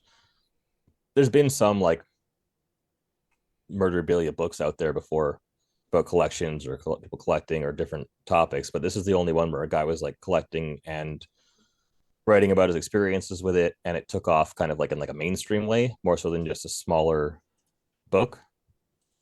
Um, it's kind of like historical to my industry, so to say. So I probably should um, read it at some point, but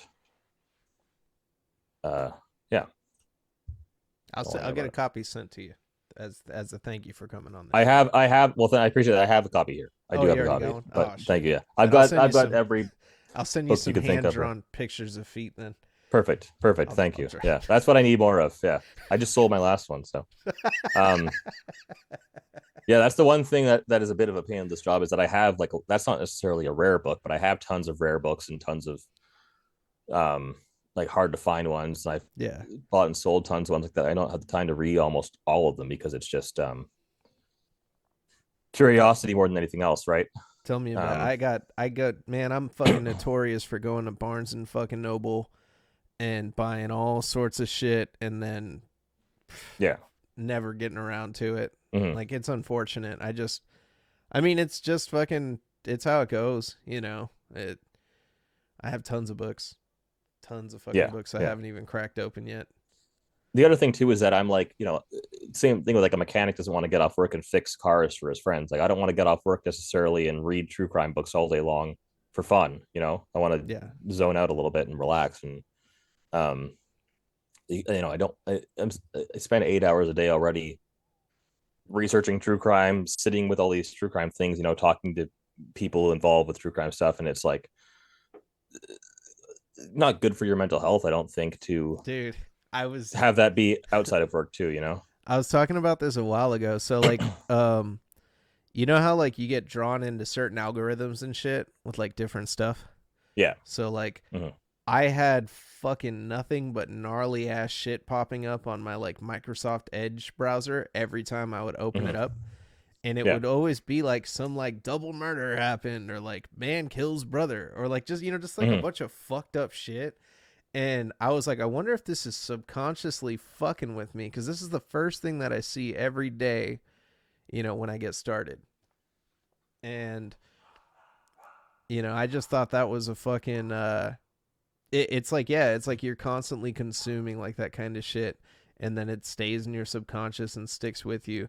I mean, Oh, for sure. at a certain point I feel like you do become desensitized to it to an extent. Like for me with gore grind, I don't even like trip anymore off that shit. I'm like, "Oh, Mm-hmm. that's brutal as fuck." That's usually my only thought. I'm like, Yeah. but I mean, fuck, dude, one time so when we did the Fluids Mayvizel biz card that was released on Rectal Purulence, they reached out to me and they Mm-hmm. said, "Hey, do you want to get a picture for the inside artwork and we'll do the cover?" And I Mm-hmm. was like, "Yeah." So I fucking I asked my buddy who had a forensic. It was like a forensic fucking log of like images, Mm-hmm. of just all sorts of different fucking shit that came in, and it was forensic anatomy. That's what it was, and it was like like a couple hundred pages of these things, and the dude sent me this Mm-hmm. file, and I started going through it, and there was shit in there I couldn't unsee. And I was just like, fuck, Yeah. is this how these gore grind dudes do it? Like they just go through all this shit and then they're like, oh, this is the Mm-hmm. one that pops and we're going to pull it out. And Yeah. I couldn't do it anymore. So what I had to do was I went Mm-hmm. on Google and I just looked up buttholes.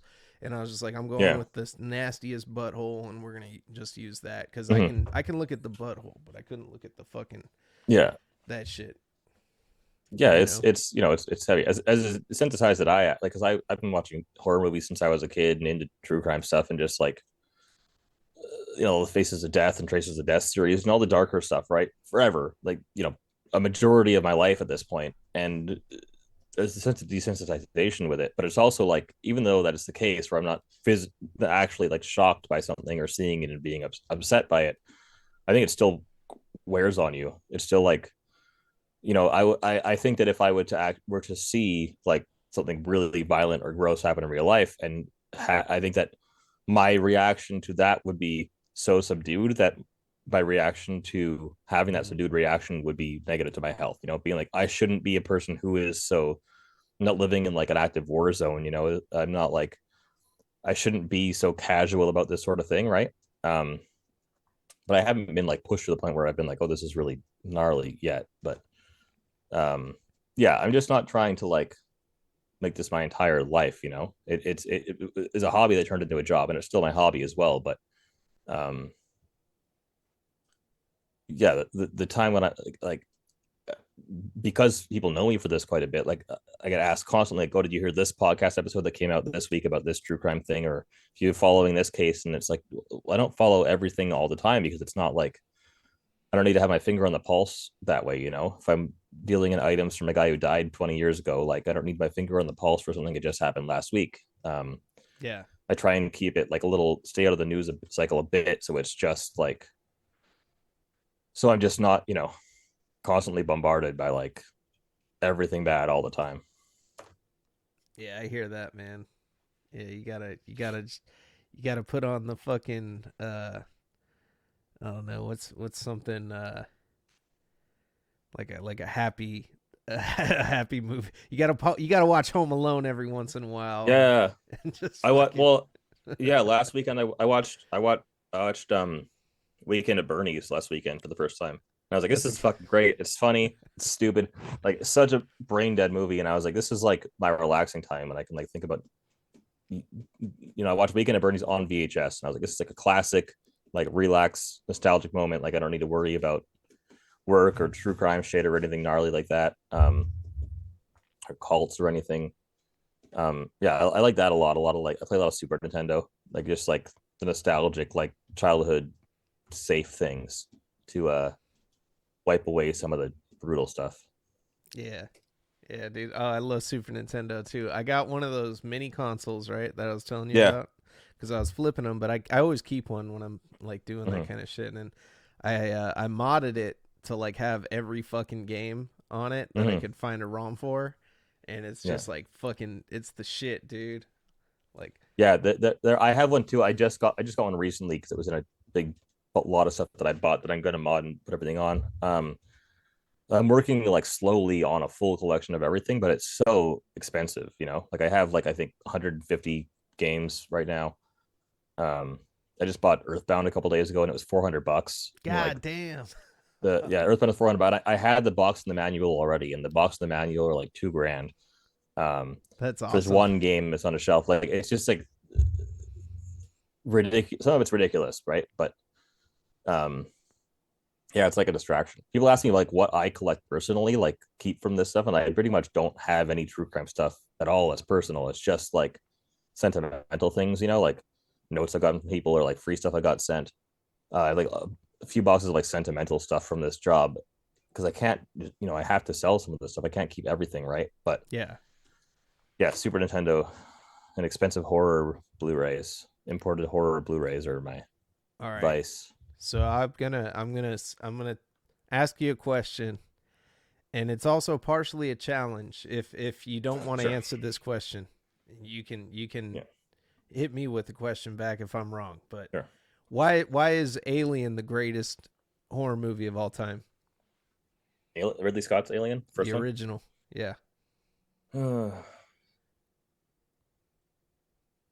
The greatest horror movie specifically, or the greatest sci-fi horror movie, or the great like. Here's the thing: this is a wormhole you're opening. It's good. So for me, like the trilogy of like the holy trinity, I guess, of practical effect sci-fi horror like movies is Alien, The Fly, and The Thing. Yep, I did. I Um, knew the thing was gonna be and one then of those three. yeah, and then right under those three is Hellraiser, the first Hellraiser. But those three are like Ah, the top three. okay. And Fuck. Fuck. the thing is that I don't think I could pick one as better. Like the thing is the most fun to watch. Like it's the most like action packed. It's like a Yeah. great story. It's like an adventure sci-fi horror film. Um, the Fly is like really grim and dark and like brooding. Like it's really a bummer. And then Alien is like the suspense movie, right? They're all Yeah. different kind of things in that same, but they're like those three I have on like one level of my like top tens probably. Like they're up together. Um, I think Alien's a lot better than Alien Aliens, the Yeah, second one, which a lot of people disagree with, which is Aliens is fine, but it's a different kind of movie. But yeah, I can't pick a favorite of those three. Those three are like on the same and that's been for the past 15 years. Like I've always had the thought that they're all the same kind. They're like their own cinematic universe almost of like genre. Even though they're totally disconnected. I like that take, man. I really like that Thank you. take. That's Yeah. fucking that's excellent. Cause yeah, usually the argument it always turns into Alien versus the Thing, but fucking Yeah. saying putting it that way, like I agree. I agree with you on that. Like fuck. Yeah. They're three different kinds, and they're also the cool thing about all three of them too is that they're all great to watch on like VHS and a small TV. Like, um, and they hold up on like a 4K Blu-ray edition. You know, like you watch that if you want the details and like to like really appreciate it. You watch it on the old TV if you want it to look like super realistic and have like no illusions about the practical effect and think it's just like real, right? Yeah. Um, yeah, those three are like their own level, their own tier Yeah, dude. Fuck. for me. I love those fucking flicks. That's Yeah. fucking crazy. Yeah, I like another movie too that I don't know why there's so much fucking love for this movie this year, but I've been seeing all sorts of merchandise this past Halloween. Fucking Texas Chainsaw Massacre. It's getting a lot of love this year. They had the game come out. They had the fucking Yeah. the fucking they got a big ass Leatherface animatronic they were selling this year at the Yeah. At spirit Spirit stores. Halloween. Yeah. You're not a fan. You don't think it deserves the that because that would be my like I one step above those three. Honestly, well, the, um, that's no, I love that flick. I actually just yeah, grabbed a wreath that they had, like it's a yeah, festive wreath in or wreath, but it like has all the pictures of the family and shit on it. But yeah, and yeah, I quote it all the time. Every time I eat something that I really like, and I try to get my wife to try it, I'm like, it's real good. hmm, Like fucking the hitchhiker, But yeah, yeah, no, like I was just wondering, like, why is there this? It seems like this year there's been more love for that movie than there has been in the last fucking, you know. yeah.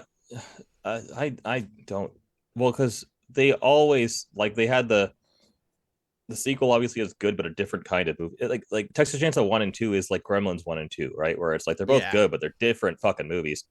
Um, and the first one is just like I don't know. There's been like a huge resurgence of the classic horror stuff for like the past 5 or 10 years with Nightmare on Elm Street and Halloween and every Scream and every franchise getting either rebooted or having new entries in it and stuff. Or even Texas Chainsaw Massacre last year, I think, had a Netflix movie.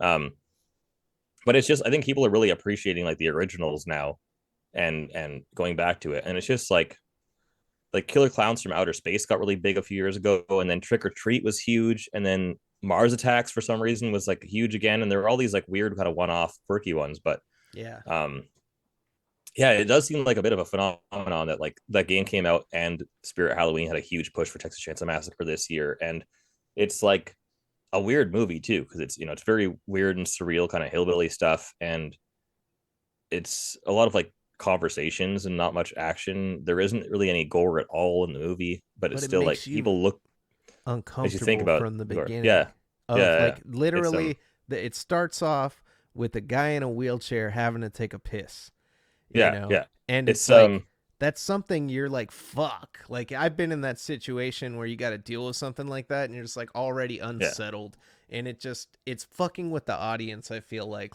they did that shit on purpose because it builds this tension that's slowly going, and then they're picking up a weird guy and then it's just like fuck yeah. dude, like why. It's yeah, it's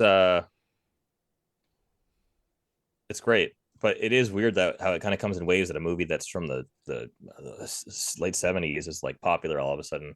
And it, Um, yeah, and it with like, made the tropes too, because it was funny because I was watching it with my wife. She'd never seen it before, and mhm. I was like, yeah, like she was like, oh, so this is gonna happen and this is gonna happen. She was like, and I'm like, yeah, but you don't get it. Like this was the first movie to do this kind of shit. Yeah, yeah. But Like there was, it's like Citizen Kane in a way. It's like I watched Citizen Kane 5 or 6 years ago for the first time, so I was like, okay, I need to see why this is such an impactful thing.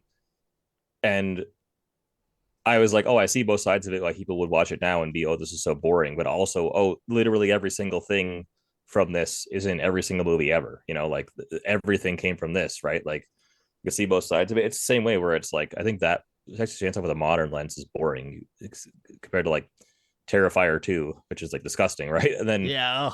um I haven't seen the second. I've seen the first one actually. it's gross. They're Yeah. both gross, but they're fun. It's still good. It's just like those are splatter movies instead of like, Texas Chainsaw Massacre is like thought of as this slasher film, but it's really almost like a suspense movie. Did you see Saw 10? No. I saw the first three Saw movies in theaters and was like by the third one I was like, you know what, the first one was so good and they sort of the legacy is kind of over for me now. Like if they had stuck with just the first one, I think it would have been thought of much more as a classic. Now they're up to 10 and it's like, okay, I get it. It's Rube Goldberg gore stuff. Like, so the thing is, if I'm gonna watch like a really gory over the top movie, I'm gonna watch something that's like really, really messed up, like an independent movie or like something that's just like Yeah. something more underground or weird, because there's people doing darker stuff. And it's sort of like the, the not to sound like pretentious, but it's like the everyman's like gore film. They are that are hostile, compared to like Martyrs or some of the like really gnarly stuff out there. I feel like the worst movies that are out there are like, like those European horror movies. Like they're just the most I feel like they're the ones that sit with you the longest. Like I saw Speak No Evil. Um you ever seen that one? It's like Speak no evil. it's fucked up. And it's a movie where it literally just builds tension the entire time. Mm, It's a long movie. It's like 2 hours. It's about this yeah. couple and they're with their daughter and they like go on a vacation and they fucking Mm, meet this family on vacation that's just like them, two couple yeah. with their kid and the Mm, kids hang out together and then the couple's like, "Hey, yeah, come fucking visit us sometime," like mm, just later on, and they fucking go home. They all go home, and then they get a letter from the couple, and the husband's like, fucking, they're inviting us, and the wife's like, I don't really want to go, and the husband's like, no, they were good people. Let's go fucking yeah. visit them. So they go on this long ass trip to the middle of fucking nowhere to stay with these Mm, people, and they have so many opportunities to just leave, but the theme is the husband keeps going, well, I don't want to put them out, and then like red flags start popping up here and there, and he's like, well, they're kind of good people, and then come to mm, find out what they do is they do this shit to couples over and over again, and then they fucking cut out the tongue of the kid and then take the kid as their own and then bury the mm. previous kid that they fucking had. Okay, okay. Yeah, it's like one of those like it builds up to this crazy twist thing. Yeah, Yeah, at the yeah. very end, they bury the couple up to their Yeah. fucking necks, and they're just like, "Yeah, now." And then the guy says, "Why are you doing this to us?" And he goes, Hmm. "Because you let us." And it's so fucking like, Yeah, it's kind of like um there's The Vanishing, which is like I think it's a Swedish movie, but it's from like the 70s, and it's one of those horror movies where it's not really scary, and then at the very last second it gets like pretty heavy, right? Like yeah, there's a ton of those like I mean I'm looking at like a list of things that I've watched recently, right? And like Evil Dead Rises on here, and that's just like gore and violence the whole time, and it's fun. But then there When Evil Lurks, which is what I watched last week, which is I heard about that. They say that is disturbing. That's like the scariest movie yeah, out right now. it's a Spanish movie, and it's yeah, it's like Spanish international horror films seem to like do everything different. I just went on a big Dario Argento kick where I watched all of his movies, all the Italian gialli films, which are all like kind of who done it murder mysteries. Um, and those are like a totally different like style and flavor than like U.S. horror. Um, but yeah, it's all just like like even with those other, like I was saying that like the three there. Sorry, one sec. Even those three, it's like they're different styles of three different movies, and then it's like I could watch a found footage movie that's like really effective and scary, and then also a super gory movie, and also a psychological movie, and they're all different. They're all different. Like there's a lot more, I think, differentness in the genres than people um What'd you think about fucking think. Skinamarink though? Did you see I Skinamarink? loved it. I loved it. You Yeah, liked the it's Skinamarink? great. It's Canadian, which is cool. It's $15,000 budget, which is insane. It's like super unique and like new. That's the thing for I think people. It freaked me out because it's just like it's just tension for when no payoff, right? And I think people don't like that it's no payoff and they think it's pretentious or whatever, but it's very like I get both I get both sides of it. You know, people coming from both sides saying, "Oh, it's boring and literally nothing happens," because it is. But that's the part about it that's scary, and you know, it's very divisive. But like, that's what what's good about it for me, at least. You know, like, I was legitimately like, "Oh, I feel like a little kid in Home Alone, at home alone, scared at night. Like I woke up in the middle of the That night and I can't find my parents, right?" Which is yeah. what it did for some people. And some people were just like, "I don't get it, and it's boring, and you're just staring at a wall for an hour and a half," you know. But I always have liked the kind of weird experimental stuff, you know. And it's definitely not for everybody. It's not like it's hard to recommend to people that movie. I feel like I tapped into it, like the concept of it when I started watching it, but I maybe it was just the time when I was watching it because there was so much other shit going on around me. You know, like everybody's doing shit. I got someone making breakfast over here. I got some shit Yeah, over here, and then I get pulled away from it, and then I have to sit back down. And then I got to the point where I was like, God damn it, I'm just gonna fast forward to see if something happens, yeah. because Well, I fucking, yeah. you know, That's that's like what with Evil happened. Dead. You know, you can do that and sit there and go away and talk to people and text and stuff. This is like you can't be on your phone. You have to be in the complete dark by yourself with like the music, the audio really loud. Like it's an atmospheric thing. It It's would an have been atmospheric good in the experience as much theater. as it is a horror movie. Yeah, theater Yeah. would have been great. You know, Paranormal Activity. I saw Ooh, that in theater when it came out. that It scared the shit out of me. dude. Right? I had a chick fucking. So I took this chick out on a date, and we're like, yeah. She's like, let's go to the movies. I'm like, all right, cool, let's go. And I was like, what do you want to watch? She's like, Paranormal Activity. And I was like, the fuck is that? I'd never seen a trailer. I didn't know what I was Mm-hmm. going into. And yeah, dude, I was fucking, oh, I didn't sleep. And I was, fuck, dude, I was a teenager. Like, and Yeah, I, me too. I was yeah, like in my late teens when it came out. It scared the shit out of me. I couldn't sleep that night, and that's the only movie I've seen is in my life that I got freaked out like that by. It's just very effective how it was done. And then watching it on like DVD at home, it's like, oh, it's fine. But like the movie, and then now they've done all these sequels and stuff, it kind of loses the luster, right? But um, um, yeah, it's it gets like in a more like classic found footage movies than Skinamarink. Skinamarink's like a found footage vibe on like a surreal kind of art piece, it's but like liminal. Is that correct? Like liminal spaces is kind of like what that liminal shit space. has. Yeah, yeah, yeah, for sure, that kind of like the back rooms liminal space sort of thing that people are really into right now. It's yeah, it's definitely not for everyone by any means, but it's cool though. I'm glad there's been like the past like 10 years there's been like a crazy boom in horror in like independent, like even Terrifier 1 or 2 were like huge movies and they're independent small things. They're doing a third one now. Like it's become this huge thing, and it's becoming almost mainstream to have these like extremely violent, super gory movies, right? Which is never like a big mainstream thing. See it in the theater thing before. Um, yeah, I don't know. I feel like it's been a good time for horror for like 10 years, and it hasn't really slowed down at all. Yeah, it's nice. It's nice to see that kind of shit, man. Like Mm-hmm. and I feel like a lot of people. You know what I miss though? I miss comedies, man. I miss good fucking comedies too, though, because I feel like that's like what the last good comedy that came out was like Step Brothers and like Pineapple Yeah, Express. a lot of people kind of feel like that too. That I've heard that a lot. Like I like weird kind of comedy stuff. You know, I like Christopher Guest movies and like dry stuff and just like the weird um just the weird things, right? Um, so that's more you get from like independent movies. What I saw there's only Greener Grasses I watched recently. That's really weird. It's a comedy, but it's by no means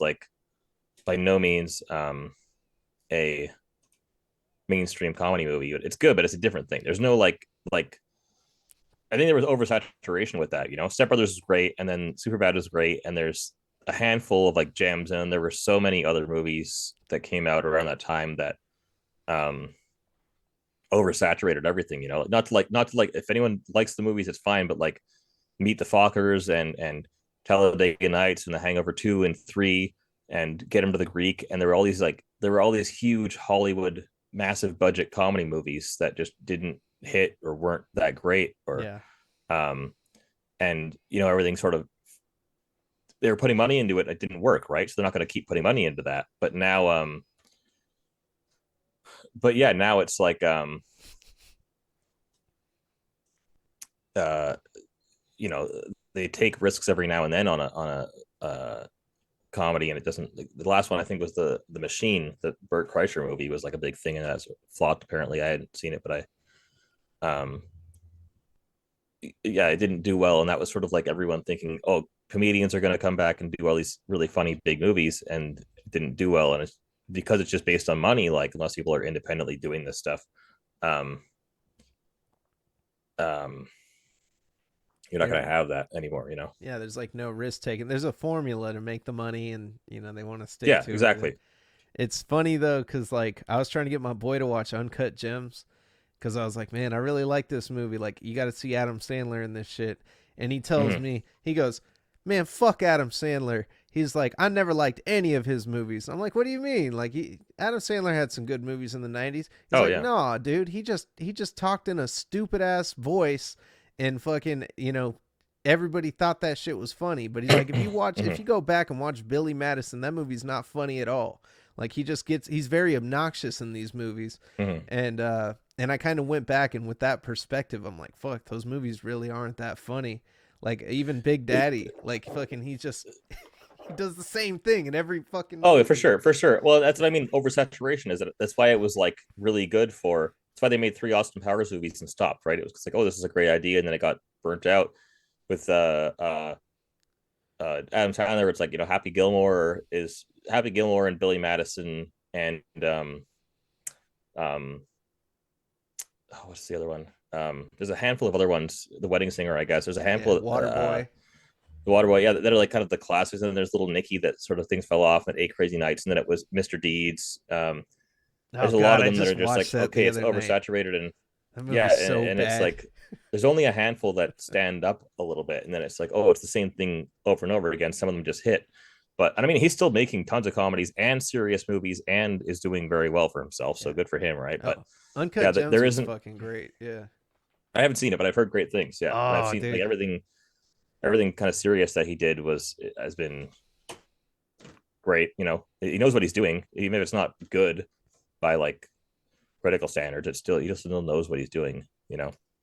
Yeah, I'm Um. glad. I'm glad he's fucking, doing something good now. Yeah. Cause yeah, like, oh man, yeah, you gotta watch that one. If you, I don't know if you've ever done some sports gambling or anything like that, but like I know people that are like into that shit, and it's like Hmm. it's a roller coaster. You know, Yeah.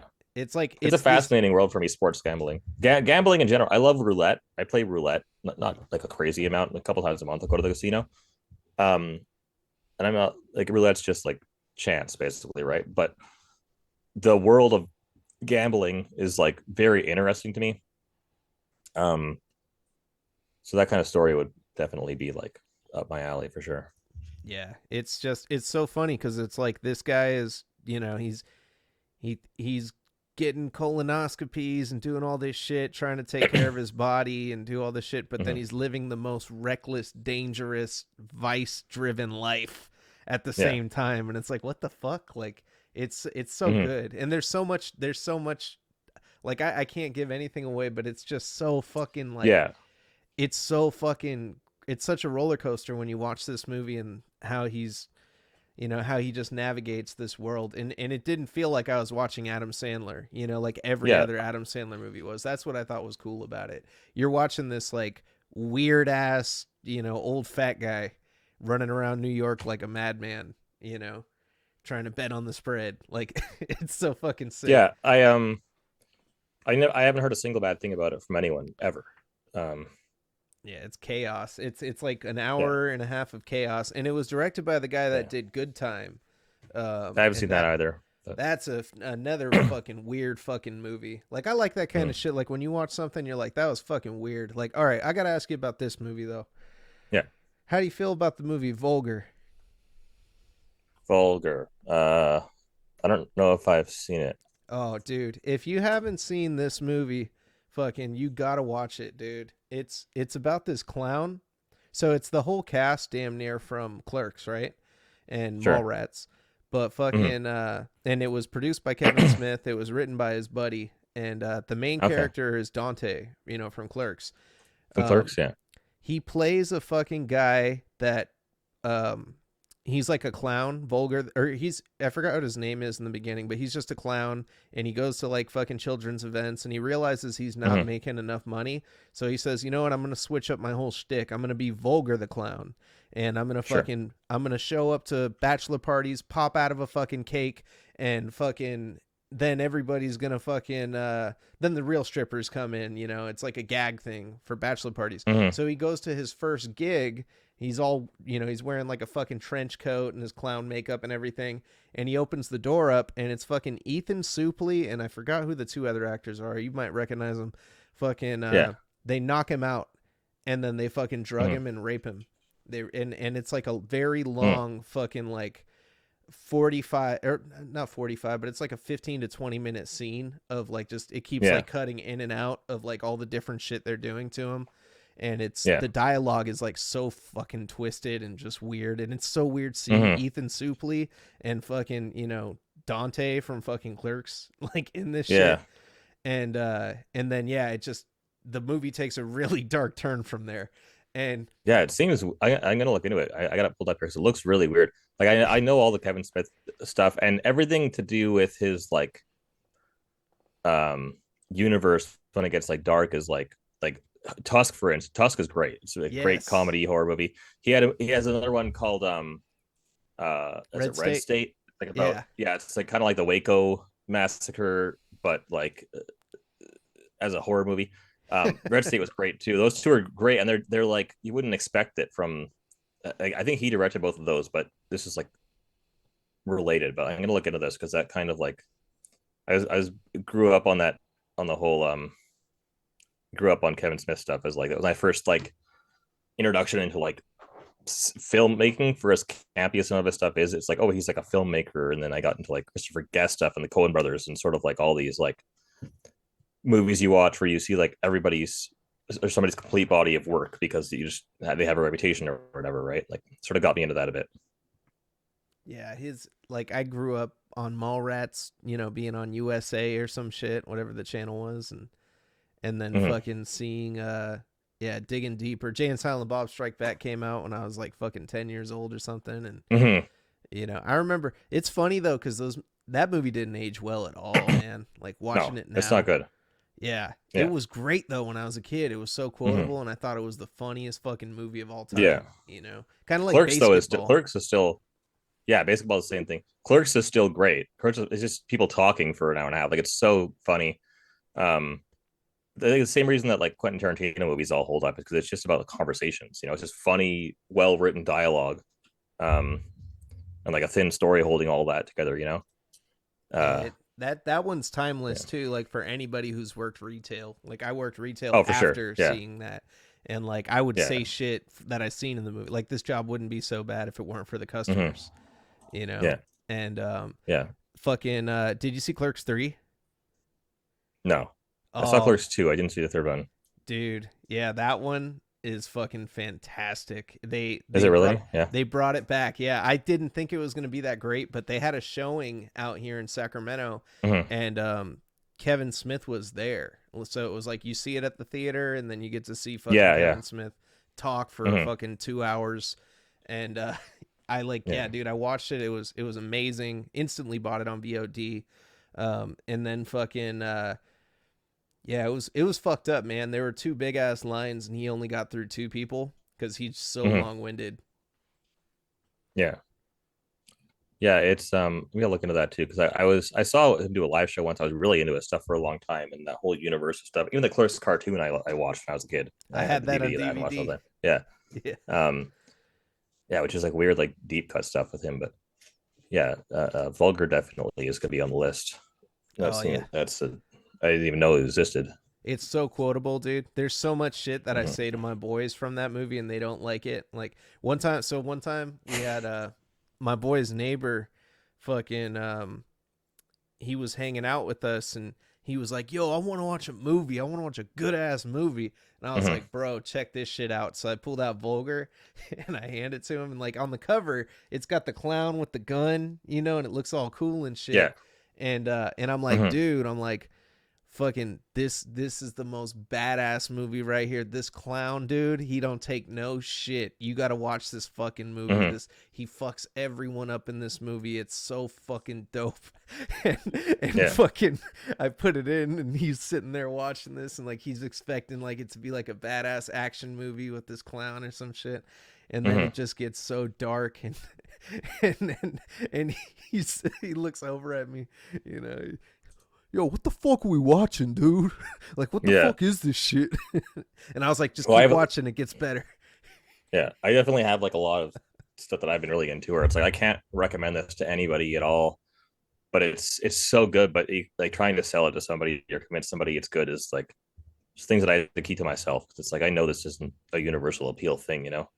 Oh yeah, no, with him, it was more like a joke. Like I'm gonna see how long he'll sit through this thing. Oh, for sure. Yeah. Like, Yeah. and he walked out of it. He was like, man, I can't stand this shit. Yeah. Like, It seems a yeah, little heavy for sure. he saw everything I wanted him to see though. Perfect. Yeah. Perfect. You're set. Yeah, fuck, man. But yeah, fuck, dude. I love fucking. I love flicks, man. That's cool. That you sound like a decently well-rounded movie buff, and definitely shed some new perspective on fucking my opinion on Alien. Like I like the way you put that about the thing and the fly, and Yeah. There. I don't know. I've always had all three of those as like the same kind of movie, but different flavors of the same thing, and it's I haven't had anyone argue with that before. You know, yeah, they makes sense to me. complement each other 100%. It's like fucking I mean, Yeah. body horror because it's totally different types of horror, and fuck. Damn, man. I gotta have you if we ever do some movie shit in the future, because we're the channel's kind of branching out a little bit. We got Three Daddy podcast, which is coming Hmm. soon.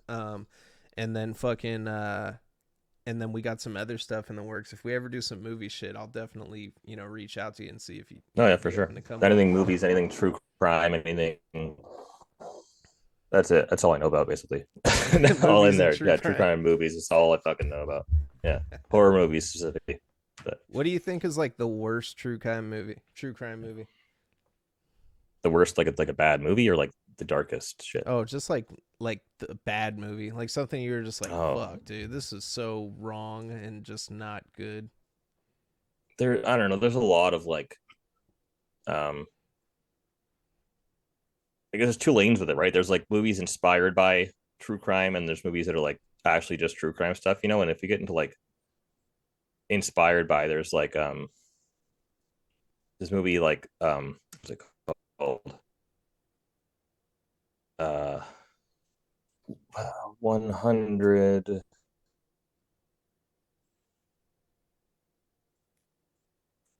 it 100 Tears? Um, yeah, 100 Tears. I think is what I'm thinking of. It's basically like no, wait, that's not it. Anyway, there's some. It's not it. That's not it. It's some other movie about um.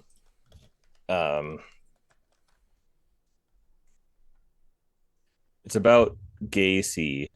It's like inspired by Gacy. Torment. It's inspired by Gacy. It's just like a clown like assaulting and killing people like graphically the whole time. Like it's just like a shock film basically. Um, and it's like loosely based and inspired by this true crime case, but it's a little distasteful in the sense that it's just like, oh, this is just like gratuitous violence against young men, inspired by this true crime case, but like nothing to do with it really, and just for the sake, like, oh, it's kind of like Gacy and what he did, right? Which that one's pretty brutal because it's just like gross and grim and dark and like there's not really much, it's not like an educational experience or anyway. You're not like, getting the story right. Um, when it comes to like actual like true crime, like directly inspired movies, there's like been a ton of like independent movies about Jeffrey Dahmer from the uh 90s and the early 2000s. There's been there was like this whole era of like doing these there's one of the Night Stalker, there's one about Gacy, it's just called Gacy, one that's called Geen. They're all these sort of like I remember the Game low movie. budget when that came movies out. just they're just kind of made to cash in on the case. Yeah, they're just sort of like cash in on the name as opposed to like have some significance. Then you have things like Monster or Zodiac, which are both like amazing like films, let alone true crime movies, right? And then Henry Portrait of a Serial Killer, which is like highly inspired by Henry Lucas, but not directly, but is super, super, super good. Like it's Yeah. I could probably make a chart one day of like those like charts that are split into four sections where it's like realistic, non-realistic, and then like good and bad, and it would be like stick all of them on there because there's so many that are just all over the place. Anything Australian, any kind of Australian true crime movie is just so gritty, and like Snowtown specifically, but there's a few of them. They're so um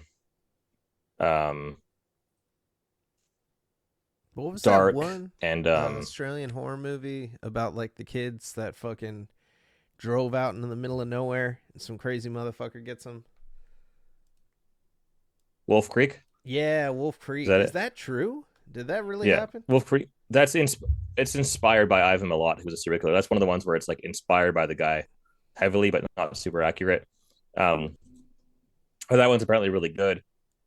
Nitram is one that's about Martin Bryant, who was like the Port Arthur massacre shooter. That one's apparently pretty brutal too. Um, yeah, Australia specifically, there's like so many just wild, heavy movies like that. Um, that yeah, I don't know. If you're looking for um true crime movies, whether it's like realistic or inspired by, look at Australian directors. For whatever reason, they're very good at it. That's my recommendation.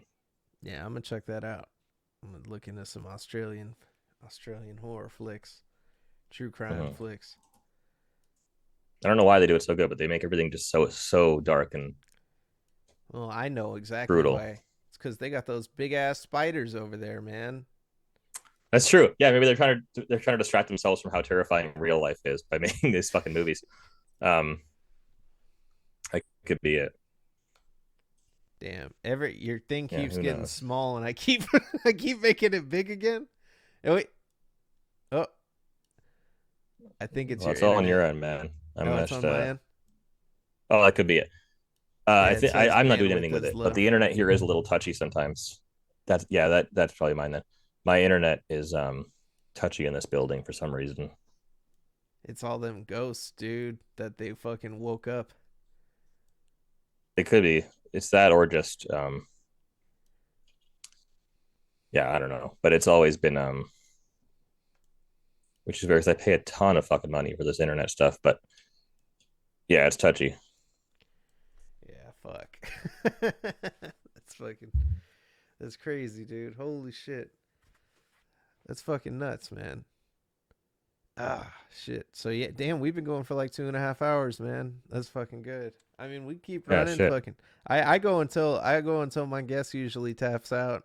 So Yeah, I probably should uh sorry, I'm just snoozing notifications here. I probably should get going soon because I'm getting a ton of messages about shit that I need to get back to. yeah, And I still absolutely. need to do like 2 hours of work tonight before I'm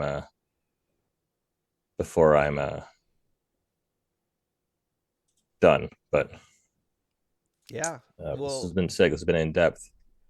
everybody on Instagram, give a follow right here to True Cult Collectibles. Take a look at his Instagram page. Give him a follow. Check out his website.